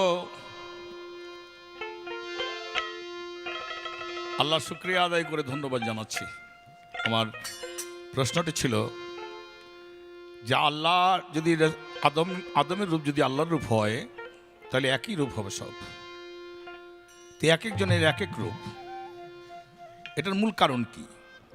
তিনি যেভাবে বিস্তারিত বুঝিয়েছেন এর চেয়ে আরও ভালো বুঝাতে পারেন আমি জানি, আমি শুনেছি, আমি অনেক দিনের অভিজ্ঞতা আমার আছে। আমার প্রতিপক্ষ সুনামধন্য গায়িকা মমতাজ সাহেবার সাথে আমার জানা আছে, কিন্তু কখনো কখনো আমরা সময়ের আবদ্ধে অনেক কিছু খাপাইয়ে নিয়ে আসি। আমার প্রশ্নের জবাব দিয়া এবার আমাকে প্রথম গান যে গেয়েছিলাম, আরো সেতে উদয় তারা, ডুবে তারা, ভাসে তারা, ভেদ জানে তার তারাই তারা, আর জানে প্রেমিকওয়ালা, ওইখান থেকে একটি কথা বলেছেন। ওই তারাই কি উদয় হয়েছিল যেই তারা, সেই তারাই কি এসেছে? ওই যে পরবর্তী গানের মধ্যে যে আমি বললাম রাসূল এসেছে, রাসূল এসেছে, ওই তারাই কি? ওই তারাই, ওই তারাই, ওই তারাটাকেই আল্লাহ পাক জান্নাতের মধ্যে আদম শফি বৃক্ষ, আমি আগে বলে গিয়েছি, সেই বৃক্ষের 4টি ডালার মাঝখানে মোহাম্মদী নূরের ফুলকে আল্লাহ পাক সৃষ্টি করে রেখে দিয়েছিলেন। ওই নূরেই আব্দুল্লাহর পেশানির মধ্যে ঘষা দিয়েছিলেন। ওই নূর, ওই একের পর এক বলা হয়েছে নবী নূর ছিল, নবী ছিল আউয়াল আহমদ, তবা গাছে বলছি মনে করা হয়, চৌথা সাতারা পঞ্চমে ময়ূরণী, ষষ্ঠমে আদম শফি বৃক্ষের ফুল, অষ্টম আব্দুল্লাহর পেশানিতে, তারপর মাতৃগর্ভে, তারপরে তার জীবন, জন্ম, লাইফ 63 বছর মানুষ সেই পথ দেখানোর জন্য তিনি দিয়ে গেছেন। ওই নবীকেই পাঠিয়েছেন। এক সাহাবী এসে বললেন, ইয়া রাসূলুল্লাহ, একটা প্রশ্ন আপনার কাছে, বলেন তো আল্লাহ পাক সর্বপ্রথম কি সৃষ্টি করেছে? আমার রাসূল বললেন, আওয়ালা মা খালাকাল্লাহু নূরি, সর্বপ্রথম আল্লাহ পাক আমার নূরকে সৃষ্টি করিয়াছে আল্লাহর চেহারা মোবারকের নূর দ্বারা। ওই নূর, ওই নূরকেই আল্লাহ পাক জায়গায় জায়গায় রেখেছিলেন। তারপর সময় মতো, প্রয়োজন মতো আব্দুল্লাহর পেশানি হয়ে কুরাইশ বংশে মক্কা নগরে জন্মগ্রহণ করলেন।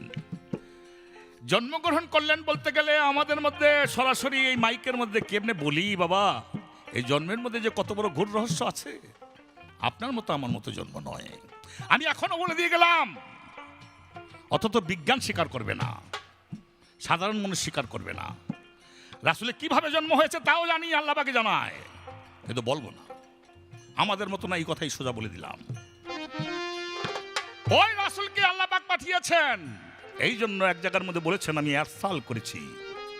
এরসাল মানে ভোগ করে পাঠিয়ে দিয়েছি। চিটাগাং কোনো মাল গাড়ির বগির মধ্যে যদি আপনি কোনো মাল ভোগ করে দেন ঢাকার উদ্দেশ্যে, ঢাকার রেল স্টেশনে আপনার সেই মাল চলে আসবে, আপনি খুলবেন পাবেন। এই জন্য বলেছি এরসাল করেছি। আপনি রাসূল শব্দের অর্থ বাংলা করলেই হয়ে যায়। রাসূল শব্দের অর্থ সংবাদ বাহক। আমি মুহাম্মদ মুস্তাফা সাল্লাল্লাহু আলাইহি ওয়াসাল্লামকে সংবাদবাহক হিসাবে প্রেরণ করিয়াছি তোমাদের মধ্যে। আমি ধর্ম প্রচারক হিসাবে প্রেরণ করিয়াছি তোমাদের মধ্যে। হাসরের মাঠে প্রশ্ন করা হবে, হে মানুষ বলো, আমি কি হেদায়েত প্রাপ্তির জন্য তোমাদের কাছে লোক পাঠাই নাই? তখন সকলে স্বীকার করতে হবে, অবশ্যই। মিথ্যা কথা বললে সেদিন সারতে পারবে না, তার সত্য কথা প্রকাশ করতেই হবে। তাহলে সেই নবী, এই নবী এসেছে। আরেকটি প্রশ্ন করেছে, 1400 বছর আগে নবী চলে গেছে, ইন্তেকাল করেছে, তো নবীর কদমকে আমরা এখন কিভাবে পাই? আপনাকে তো একটা কথা বলেছি যে দর্শন এক জিনিস, পাইবার অনেক কায়দা আছে। যেমন তরিকার লোকেরা বলে যে পীরের হাত তো নবীর হাত, নবীর হাত তো আল্লাহর হাত। তাহলে পীরের কদম তো রাসূলের কদম, রাসূলের কদম তো আল্লাহর কদম, এক জায়গা দিয়ে যায়। এটা হলো তরিকপন্থীর জন্য, সুফিবাদদের জন্য কথা। আর দর্শনবাদের কথা হলো তিনি দেখবেন, হ্যাঁ মোহাম্মদ মুস্তাফা সাল্লাল্লাহু আলাইহি ওয়াসাল্লামের ইসলামকে আমেনার কুলের মধ্যে দেখা যায়, তাহলে মোহাম্মদ মুস্তাফা সাল্লাল্লাহু আলাইহি ওয়াসাল্লামকে আমেনার কুলের মধ্যে দেখা যায়, মানে তার পাও দেখা যায়। যেমন আমাদের কবি বলেছেন, আজ থেকে 50 বছর হবে না, একটা বাস্তব বলে গেছেন, যেন এখনকার কথা বলেছেন। তোরা দেখে যা আমেনা মায়ের কুলে, তোরা দেখে যা আমেনা মায়ের কুলে, মধু পূর্ণিমারি শাখা চাঁদ দোলে, যেন উষার কুলার রাঙা রবি দুলে।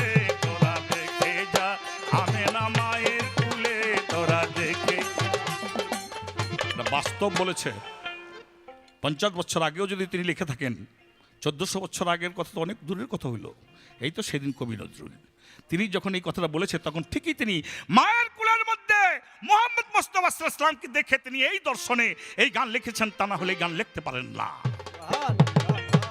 আপনার কাছেও আছে রাসূল, আপনি তাকে স্মরণ করেন, ধ্যান করেন, লক্ষ্য করেন, জানার চেষ্টা করেন, চেনার চেষ্টা করেন। আপনার মধ্যে রাসূল আছে, তখন আপনি রাসূলের চেহারাও দেখতে পাবেন, রাসূলের কদম মোবারকও দেখতে পাবেন। তাই কদম মোবারকের আশেক হয়ে যদি সেই কদম মোবারকে চুম্বন করতে পারেন, তার জন্য জাহান্নামের আগুন তো হারাম হয়ে গেল। সুবহানাল্লাহ। আমার আল্লাহ জি আর দয়াল নবী গো, কত খেলতে খেলা গোপনে, কে জানে গো কে জানে প্রেমিক বিনে, প্রেমিকের প্রেমের কথা মূল বারতা, কে জানে গো কে জানে প্রেমিক বিনে। প্রেমের কথা মূল বারতা, কে জানে গো কে জানে প্রেমিক বিনে। প্রেমিকের প্রেমের কথা মূল বারতা, কে জানে গো কে জানে প্রেমিক বিনে। প্রেমিকের প্রেমের কথা মূল বারতা, কে জানে গো কে জানে প্রেমিক বিনে।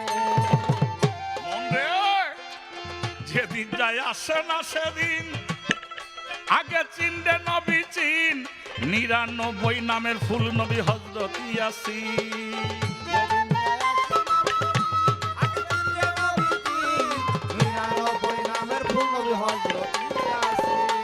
যেদিন যায় আসে না সেদিন, আগে চিনবে নবী চিন, 99 নামের ফুল নবী হযরত ইয়াসিন।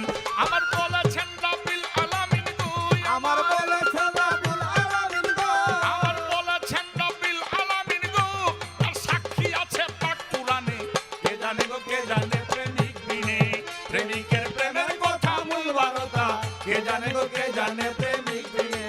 প্রেমিকের প্রেমের কথা মূল বারতা, কে জানে গো কে জানে প্রেমিক বিনে। প্রেমিকের প্রেমের কথা মূল বারতা, কে জানে গো কে জানে প্রেমিক বিনে। ইসলামের আল কোরআনে কয় 114 সূরা রয়, সব সূরাতেই আছে আমার নবীর পরিচয়।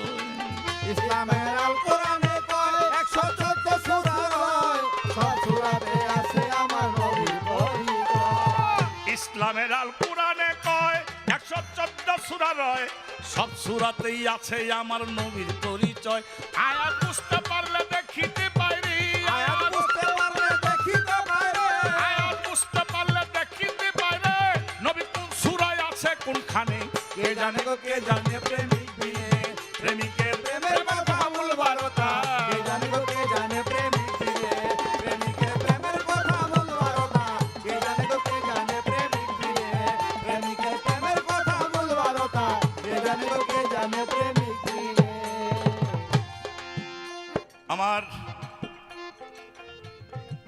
প্রতিপক্ষ শিল্পী আল্লাহ পাক তার প্রতি তিনির প্রতি রহমত বর্ষণ করুক, এবং তিনিও যেন দোয়া করে সকলকে, সকলের প্রতি যেন আল্লাহ পাক রহমত বর্ষণ করুক, সকলকে যেন আল্লাহ পাক মাফ করে দেখ। আল্লাহ রাসূলের কথাবার্তা হচ্ছে, অনেক গান হয় বাংলাদেশে, কিন্তু এই গানটি একটা আলাদা আলাদা আলাদা আলাদা আলাদা মনে মনে করেন না, চিন্তা করেন না। অন্য গানের সঙ্গে এই গানের সম্পর্ক বহুত ব্যবধান আছে। আল্লাহ বললেন, হে আদম তুমি গন্ধম খাইও না, আল্লাহর আদেশ। আদম মানতে বাধ্য। গন্ধমকে বললেন তুমি আদমের পিছন ছিল না, আল্লাহর আদেশ। গন্ধমে আদেশ মানতে বাধ্য। আমার প্রশ্ন, গন্ধমে তার আদেশ মানলো, আদমের পিছন ছাড়লো না, কিন্তু আদম আল্লাহর আদেশ অমান্য করে ফেললেন কেন? কি কারণে? ঘটনাটা ছিল কি? আল্লাহ এত বড় প্যারা করে যে আদমকে সৃষ্টি করলেন, সে আদমের আল্লাহর একটি কথা অমান্য করে ফেললেন। আল্লাহ না বলেছিলেন তুমি গাছের করে যেও না, তো গেলেন কেন? কারণ কি? এই আমার একটি প্রশ্নই রইল তিনির গানের থেকে।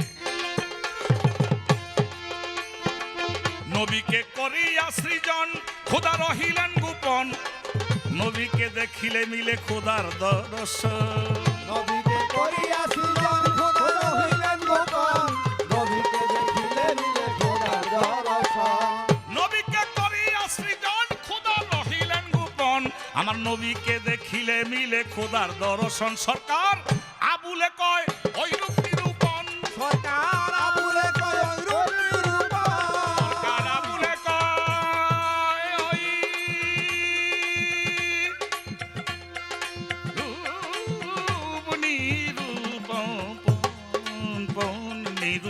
নিরু নিরু নিরু সরকার আবুলে কয় ওইরূপ নিরূপণ সরকার আবুলে কয় ওইরূপ নিরূপণ আবুলে কয় ওইরূপ নিরূপণ আরে কলমি ঘূর্ণি রূপণে কে জানে গো কে জানে প্রেমিক বিনে প্রেমিকের প্রেমের কথা মূল বারতা কে জানে গো কে জানে প্রেমিক বিনে প্রেমিকের প্রেমের কথা বলবারতা কে জানে গো কে জানে প্রেমিক বিনে। আমার আল্লাহ দিয়ার দয়াল নবী গো আমার আল্লাহ দয়াল নবী গো আমার আল্লাহ জিয়ার দয়াল নবী গো কত খেলতে খেলা গোপনে কে জানে গো কে জানে প্রেমিক বিনে প্রেমিকের প্রেমের কথা মূল বারতা কে জানে গো কে জানে প্রেমিক বিনে প্রেমিকের প্রেমের কথা মূল বারতা কে জানে গো কে জানে প্রেমিক বিনে প্রেমিকের প্রেমের কথা মূল বারতা কে জানে প্রেমিক বিনে।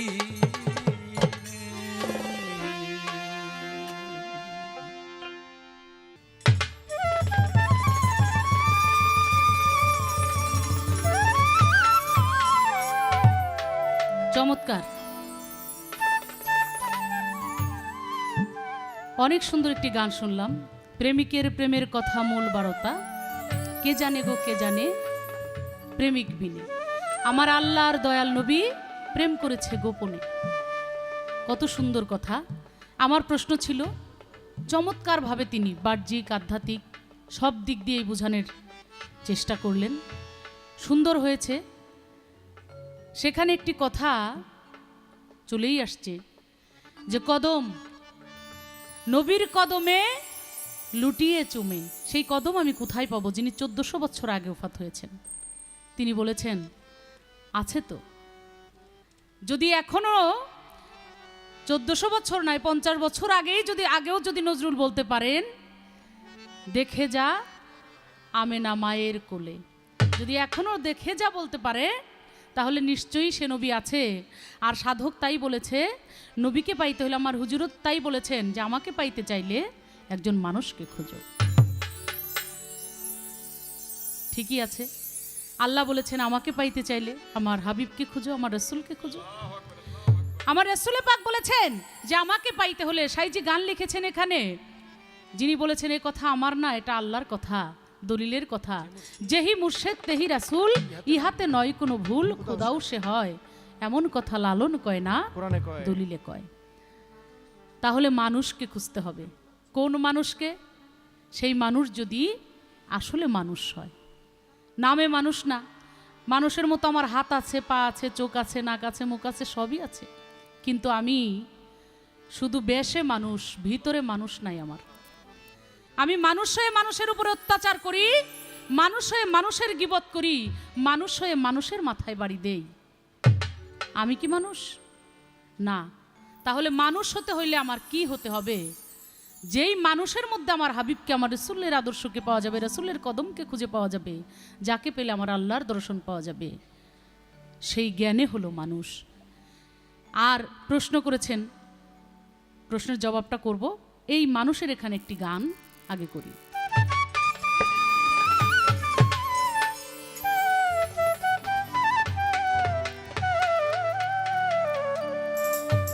ওরে পরম তত্ত্ব, সাধন তত্ত্ব, এই পরম তত্ত্ব আর সাধন তত্ত্ব, জ্ঞান তত্ত্ব, জ্ঞান বিজ্ঞানে জ্ঞানী যেখানে।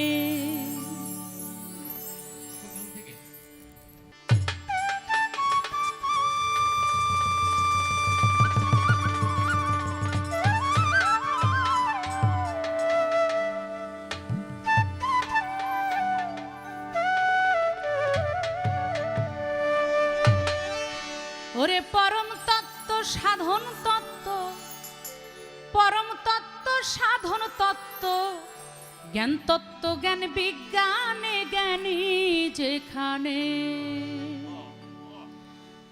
এই মানুষ বড় হয় জ্ঞানে জ্ঞানী যেখানে, এই মানুষ বড় হয় জ্ঞানে জ্ঞানী যেখানে। পরম তত্ত্ব, সাধন তত্ত্ব, পরম তত্ত্ব, সাধন তত্ত্ব, জ্ঞান তত্ত্ব,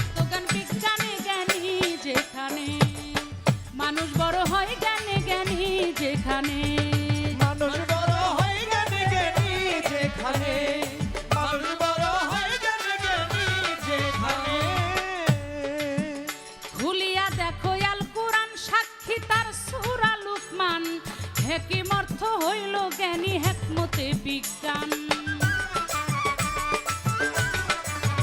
খুলিয়া দেখো আল কুরআন সাক্ষী তার সূরা লুকমান, হেকিম অর্থ হইল জ্ঞানী হেকমতে বিজ্ঞান।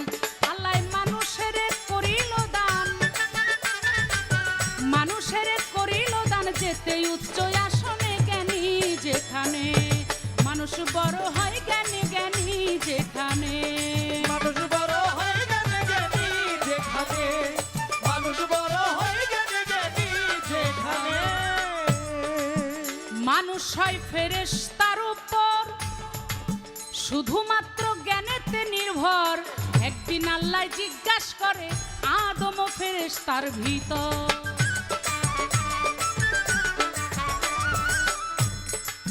মানুষ হয় ফেরেশতার উপর শুধুমাত্র জ্ঞানেতে নির্ভর, একদিন আল্লাহ জিজ্ঞাসা করে আদম ও ফেরেশতার ভিতর।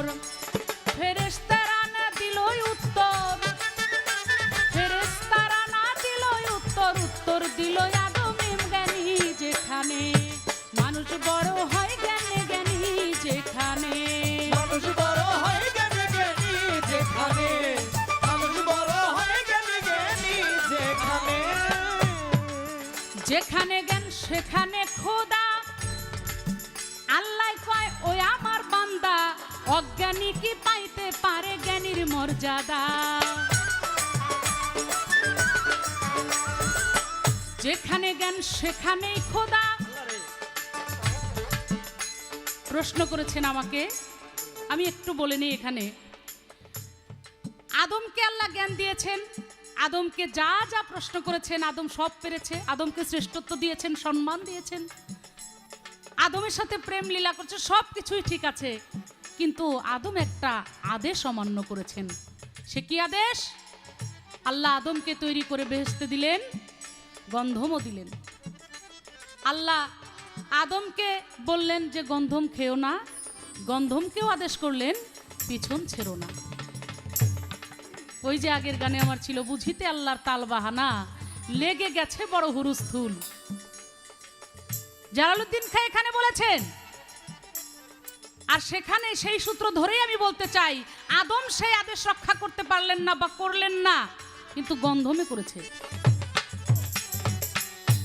আর আদম করেন নাই কেন? এটাও আল্লাহর একটা খেলা, এটাও তার গোপন খেলা। এই খেলার কথা, এই রহস্য ইহা আমি গেয়ে আমি বলে শেষ করতে পারবো না। চোরেকে বলে চুরি করো, আর গৃহস্থকে বলে সজাগ থাকো, খেয়াল রেখো মাল যাতে চুরি না হয়। এটাই হলো সৃষ্টির রহস্য। আরেকটা কথা বলবো, তকদির। এই তকদির বলে একটা কথা আল্লাহর রয়েছে, যে তোমার তকদিরের মধ্যে যা কিছু আছে, যা কিছু আমি লিখে রেখেছি, তাহাই তো ঘটবে পৃথিবীতে, তুমি তাহাই ঘটাবে। আল্লাহ পবিত্র কোরআনের মধ্যে বলেছেন, আমার হুকুম ছাড়া, আমার কথা ছাড়া গাছের পাতাও নড়ে না।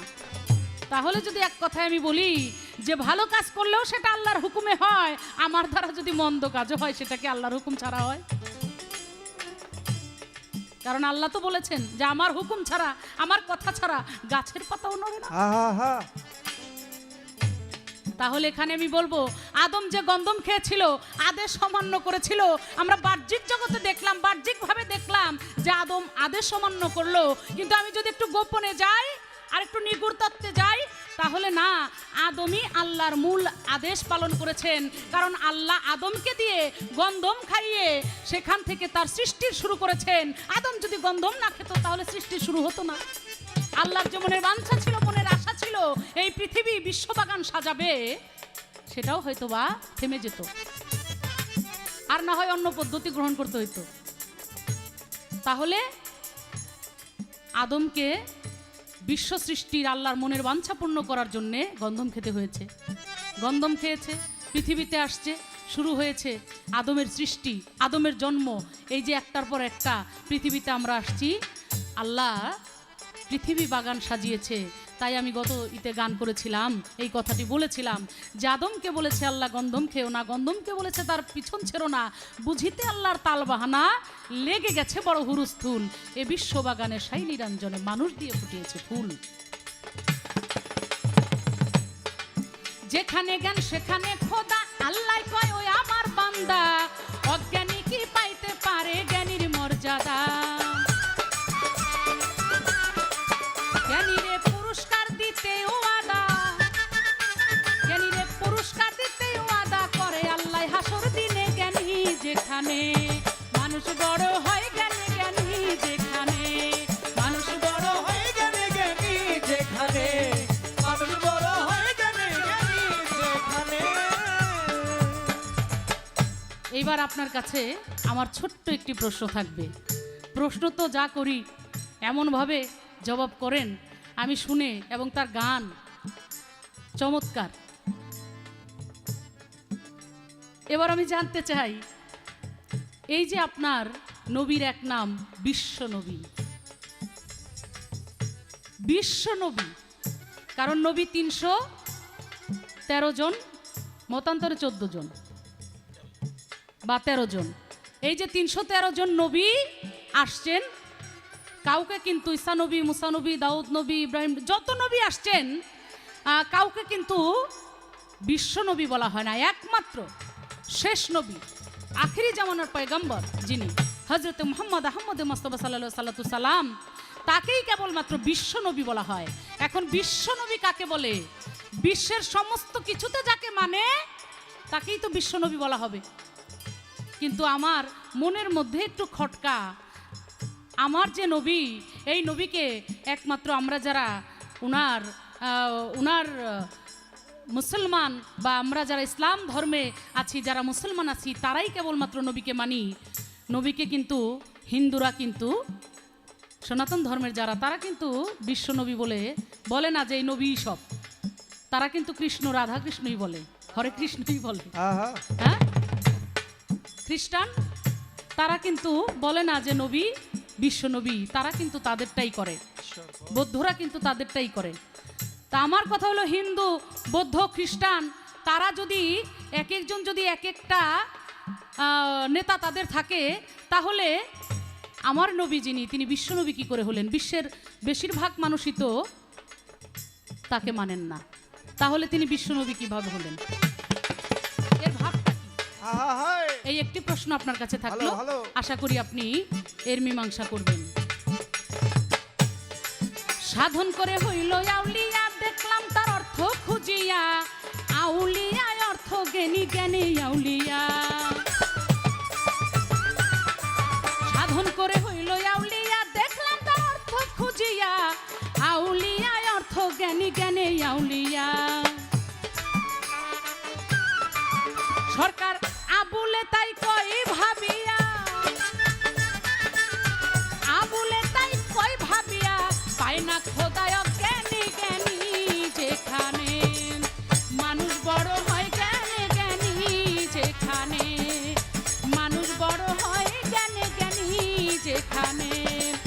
সাধন তত্ত্ব পরম তত্ত্ব, পরম তত্ত্ব সাধন তত্ত্ব, জ্ঞান তত্ত্ব, জ্ঞান বিজ্ঞান জ্ঞানী যেখানে মানুষ বড় হয়, জ্ঞানী জ্ঞানী যেখানে মানুষ বড় হয়, জ্ঞানী জ্ঞানী যেখানে মানুষ বড় হয়, জ্ঞানী গো মানুষ বড় হয়, জ্ঞানী গো মানুষ বড় হয়, জ্ঞানী জ্ঞানী যেখানে।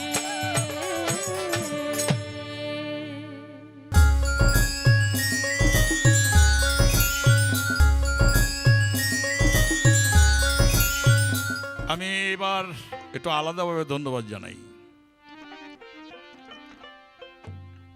আমার সঙ্গে এই পাল্লা, এবং তিনি এখন যে গানটি গাইলেন আমারই লেখা, আমি আর অনেক শিল্পীর মুখে শুনেছি, কিন্তু এত সুন্দর করে আর কেউ গাইতে পারে নাই। আর একটা কথা এমনিই বলি, যে কোনো গানই হোক, আল্লাহ পাক মমতাজ সাহাবার কণ্ঠে যেভাবে গাওয়ায়, এটা আর কোনো কণ্ঠের শিল্পী সবার সঙ্গেই করি। 35 বছর ধরে করছি, সঙ্গেরগুলো সবই চলে গেছে, দুই একজন ছাড়া। তো তিনি গান করে এবার আমার প্রশ্নের উত্তরও দিলেন যে আদমকে আল্লাহ পাক নিষেধ করেছে গন্ধম খাইও না, আর গাছকে বলেছে আদমের পিছন ছিল না। তো আদম কথা রাখে নাই, গাছ কথা রেখেছে। এই জায়গাটা যদি যোগ বিয়োগ করি তাহলে গাছ বড় হয়ে যায় আদমের চেয়ে, গন্ধম গাছ। আর যদি বলেন না, মানুষ বাগান বানাইবার জন্য আল্লাহ পাক আদমকে গন্ধম খাওয়ানোর ব্যবস্থা যে কোনো প্রকারই হোক করিয়াছিলেন, এই পৃথিবীটা বানানো মানে আসল কথাটা কি? ভালোবাসা, প্রেম। অমানুষ, তোমার অন্তরের প্রেম কি মরে গেছে? হ্যাঁ, যার অন্তরের প্রেম মরে গেছে সেই মানুষটাও মরে গেছে। ওর দেখতে শুনতে চলাফেরা করে, দেখতে শুনতে কথাবার্তা বলে, আসলে ওই জীবিত না। যার অন্তর মরা, যার অন্তরে আল্লাহ নবী রাসূল নেই, সে মরা।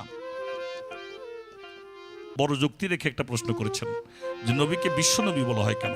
সবাই তো তাকে মানে না, সবাই তো তার কলেমা স্বীকার করে না, বলে না আশহাদু আল্লা ইলাহা ইল্লাল্লাহু মুহাম্মাদুর রাসূলুল্লাহ, আমি সাক্ষী দিচ্ছি এক আল্লাহ ছাড়া, এক রাসূল ছাড়া, আল্লাহ নয় এখানে রাসূল, আশহাদু আল্লা ইলাহা ইল্লাল্লাহু মুহাম্মাদুর রাসূলুল্লাহ, আমি সাক্ষী দিচ্ছি মুহাম্মদ মুস্তাফা সাল্লাল্লাহু আলাইহি ওয়াসাল্লাম ছাড়া আর কোনো নবী নাই, আর আসবে না, শেষ পয়গম্বর, he is a Messenger from god.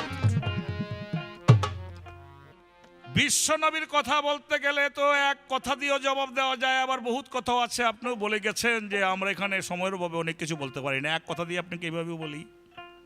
আমার আল্লাহ পাক তারা আল কোরআনের উপরে কোনো পৃথিবীর মধ্যে কথা বলতে পারে নাই, সে কাফের হয়ে গেছে।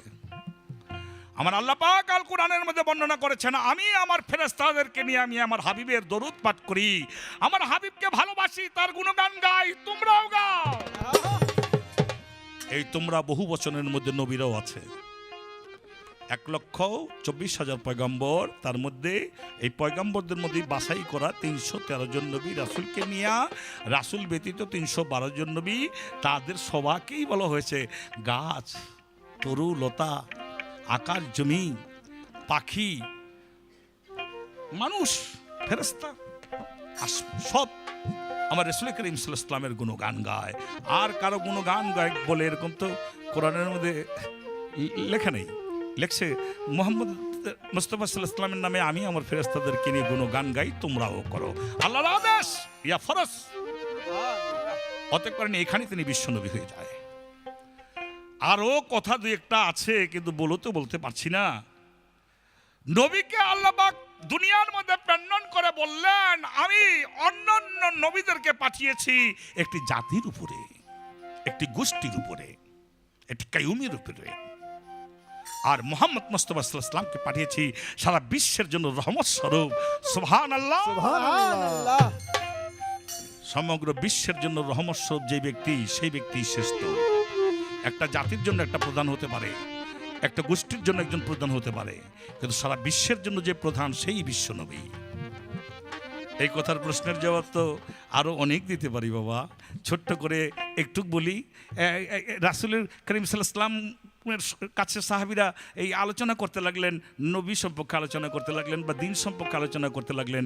এই সময় হঠাৎ করে মুহাম্মদ মুস্তাফা সাল্লাল্লাহু আলাইহি ওয়াসাল্লাম কথার প্রসঙ্গে বলে ফেললেন, ওই যে মুসা নবী, ওই মুসা নবীও যদি এখন থাকতো, এই আমি মুহাম্মদ মুস্তাফা সাল্লাল্লাহু আলাইহি ওয়াসাল্লামের যুগে যদি থাকতো, তাহলে ওই মুসা নবীরও পাঠ করতে হইতো লা ইলাহা ইল্লাল্লাহু মুহাম্মদ সাল্লাল্লাহু আলাইহি ওয়াসাল্লাম। এই কথায় বোঝা যায় মুহাম্মদ মুস্তাফা সাল্লাল্লাহু আলাইহি ওয়াসাল্লাম বিশ্ব নবী।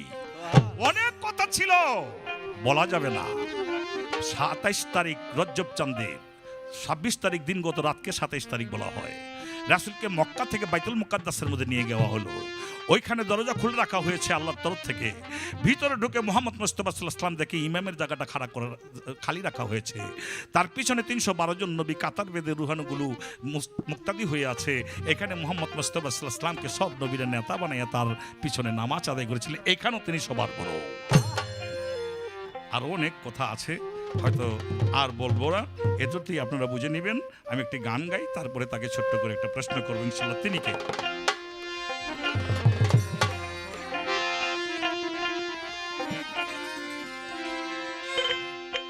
রাসূল নামের মালা গাথি যারে বাউল গান গেয়ে যা যারে বাউল গান গেয়ে যা রাসূল নামে মালা গাথি যারে বাউল গান গে যা যারে বাউল গান গে যা যারে বাউল গান গে যা। এ বাউল আমি আমাকে বলছি, বাংলাদেশের সব বাউলকে বলছি না, আমি আমাকে বলছি রাসূল নামের গান গেয়ে যাও।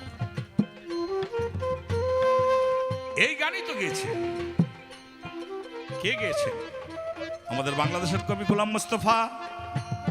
তুমি যে নূরের রবি নিখিলের ধ্যানের ছবি, তুমি না এলে দুনিয়ায় আধারে ডুবিত রবি। এই গানই তো গেয়েছিলেন শেখ সাদী। বলাগালুলাবে কামালিহি কশব দুজাবে জামালিহি হাসনাত জামিউ খিসালিহি সাল্লাল্লাহু আলাইহি ওয়ালিহি। এই গানই গেয়েছিলেন খাজা মঈনুদ্দিন চিশতি। এই গানই গেয়েছিলেন পৃথিবীর সমস্ত ওলিয়া উলিয়ারা। যারে বাউল গান গেয়ে যা যারে বাউল গান গেয়ে যা। রাসূল নামে মালা গাথি যারে বাউল গান গে যা যারে বাউল গান গে যা যারে বাউল গান গে যা। সুরে তালে লাগিবে রস ত্রিভুবনে জাগিবে যশ। সুরে তালে লাগিবে রস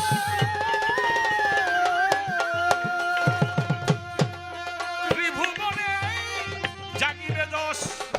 কুমতি মন হইবে বশ। কুমতি মন হইবে বশ। কুমতি মন হইবে বশ। সুরসেতে পাবি মজা যারে বাউল গান গেয়ে যা যারে বাউল গান গেয়ে যা। রাসূল নামে মালা গাথি যারে বাউল গান গে যা যারে বাউল গান গে যা যারে বাউল গান গে যা।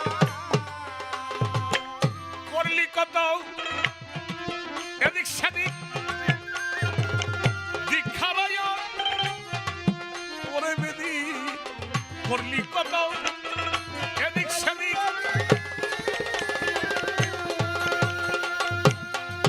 দীক্ষারয় ওরে বেদি। রাসূল নামে মন্দনিরি রাসূল নামে বান্ধবী রাসূল নামে মন্দনিরি কি দেখবি সঠিক রাস্তা সোজা যারে বাউল গান গেয়ে যা যারে বাউল গান গেয়ে যা। রাসূল নামে মালা গাথি যারে বাউল গান গে যা যারে বাউল গান গে যা। মৌমাছিরা মামো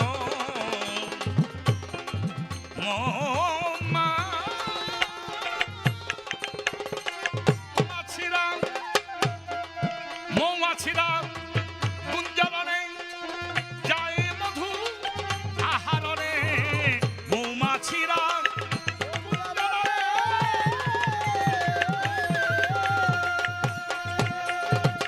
যায় মধু আহারণে। আবুল সরকার কয় যেই গানে আবুল সরকার কইবেই গানে আবুল সরকার কয় যেই গানে মরা বৃক্ষ হলো তাজা যারে বাউল গান গেয়ে যা জানি বাউল গান গেয়ে যা। রাসূল নামে মালা গাথি যারে বাউল গান গে যা যারে বাউল গান গে যা যারে বাউল গান গে যা। আল্লাহর যদি তাল বাহানা হইয়া থাকে আদমকে গন্ধম খাওয়া দুনিয়ার মধ্যে পাঠাইব, তাহলে আমার একটা ছোট্ট করে প্রশ্ন থাকবে, এই আল্লাহর তাল বাহানার মধ্যে পইরা আমরা বা আদম সন্তানে এই দুজকের ভয় দেখাইছে, দুজকের মধ্যে যাইব কেন? সব তো তাল বাহানা আল্লাহর। দুজকের মধ্যে নেওয়ানের কি কি কি কারণে, কি তাল বাহানা করেছিল মানুষ? কি তাল বাহানা করেছিল? যে তাল বাহানার পরিপ্রেক্ষিতে দুনিয়ার মধ্যে তাকে পাঠিয়ে দিয়ে তারপরে তাকে দোষী সাব্যস্ত করে তাকে তার জাহান্নামের ভয় দেখানো হলো, জাহান্নামের মধ্যে তাকে নেওয়া হবে। আদমের তো কোনো দোষ না, সব তো তাল বাহানা তার, সব ইচ্ছা তার। আমার প্রশ্ন, তাহলে আদমের দোষ কি, আমাদের দোষ কি? আমরা অন্যায় করলে যদি তাল বাহানা আল্লাহরই হইয়া থাকে, এই আমার একটা প্রশ্ন রইল। যে নামেতে আশা খাইয়া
মালা গাথি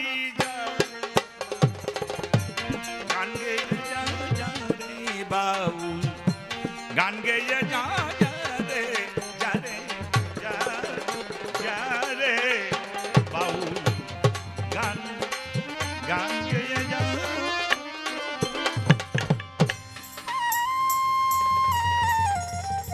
চমৎকার চমৎকারভাবে তিনি তার শেষ আসর পরিবেশন করলেন। সাথে সাথে আমাকে একটি গুরুত্বপূর্ণ কথা জিজ্ঞেস করেছেন।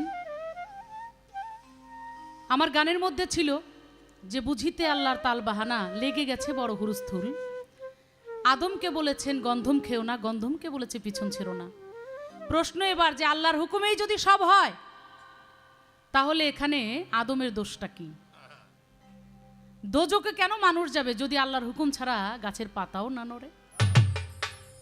এখানেই বিষয়, এখানেই বোঝার বিষয়।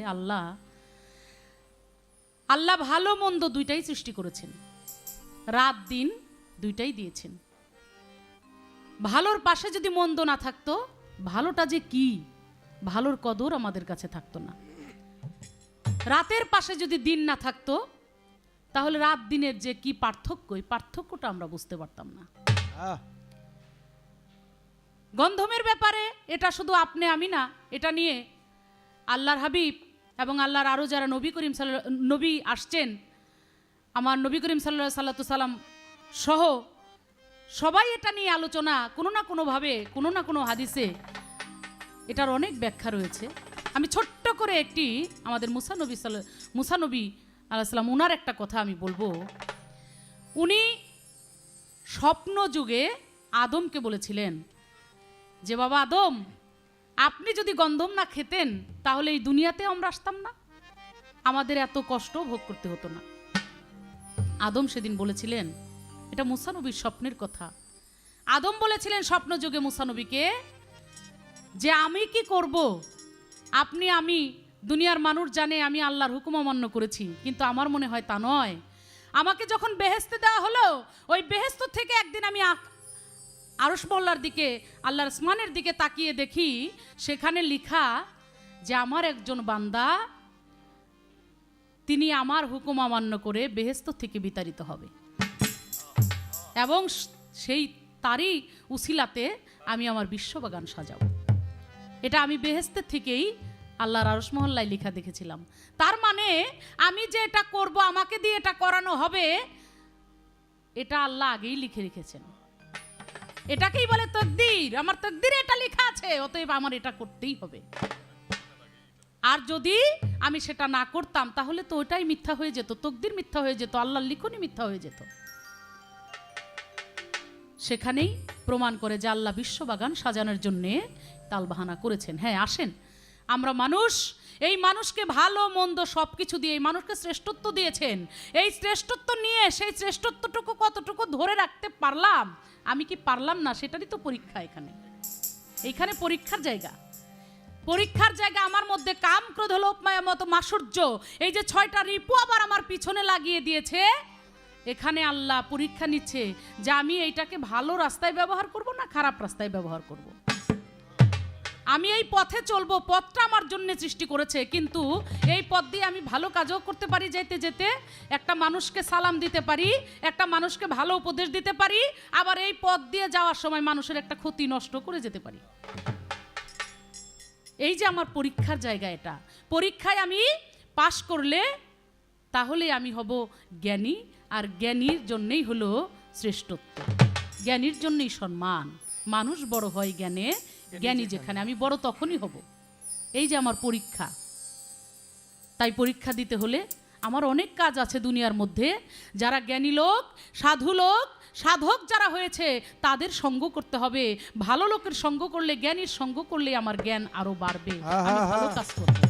আর এখানেই সাধকের একটি গান রয়েছে, আমি গানটা বলে বলেই শেষ করব।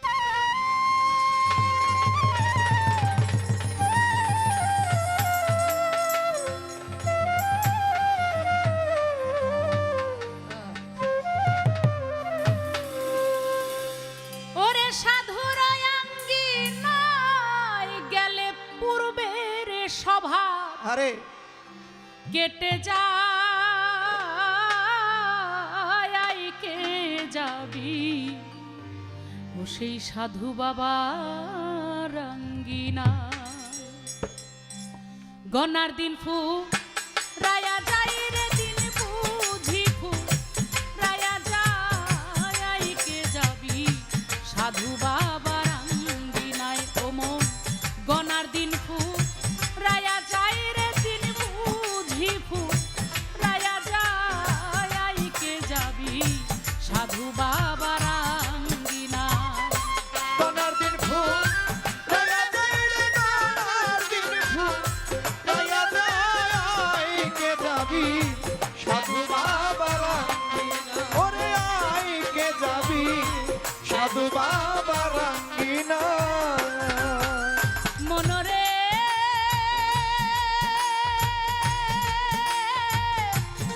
ওরে ভোলা মন, ওরে মন কাম ক্রোধ ছয় রিপু তারা, চতুর্দিকে কাটার বেড়া মায়ায় ঘেরা, কাম নদীর কানায় কানায়। ওরে সাধুর নাম সম্বলে ভক্তি মূলে ঢেউ কাইটায়ু যাইয়া যায়।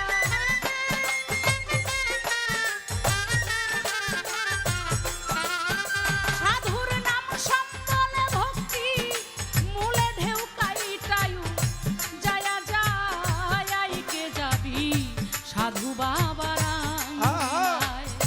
গনার দিন ফু রায়া যায় রে, দিন বুঝি ফু রায়া যায়, কে যাবি সাধু বাবা রঙ্গিনায়। ওরে গনার দিন ফু রায়া যাই রে, গনার দিন ফু রায়া যাই, কে যাবি সাধু বাবা রঙ্গিনা।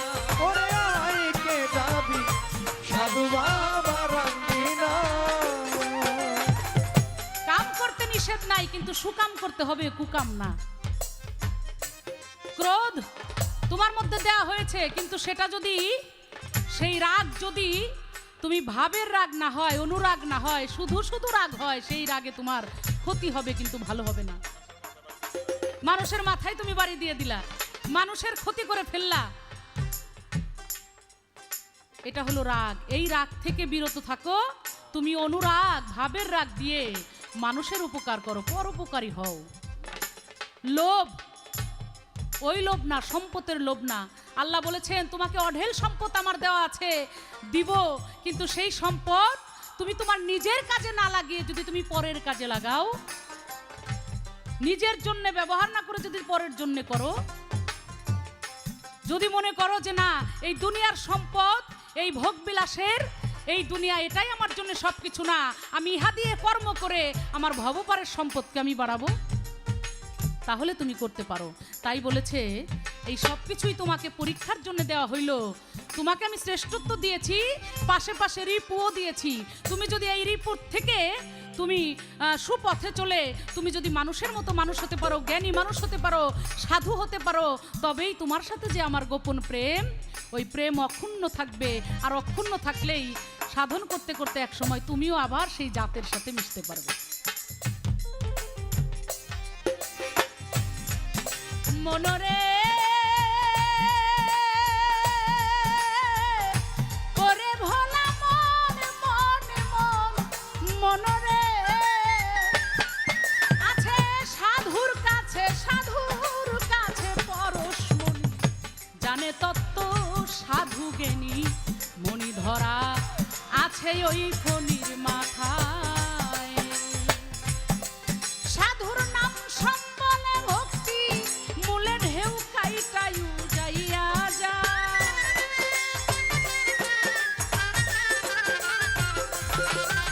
ও তুই মহাধনে হবি ধনী ধন দিলে সা ধুবাবাই গো ধন দিলে সা ধুবাবাই আইকে যাবি সাধু বাবার আঙ্গিনায়।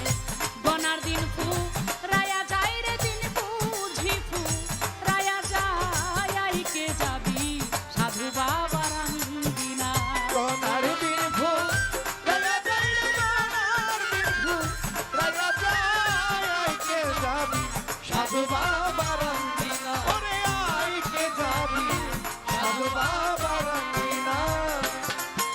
মনরে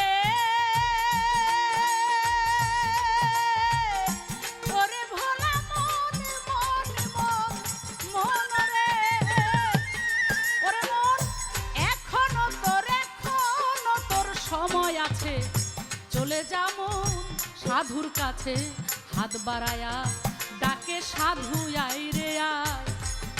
ওরে মন এখনো তোর সময় আছে, চলে যাব সাধুর কাছে ভালো, ভালো। হাত বাড়ায়া ডাকে বাবা আই রে আয়। আমার রাজ্জাকের তাই ভাগ্যে হয় না কানা ভোলায় পদ ভোলা।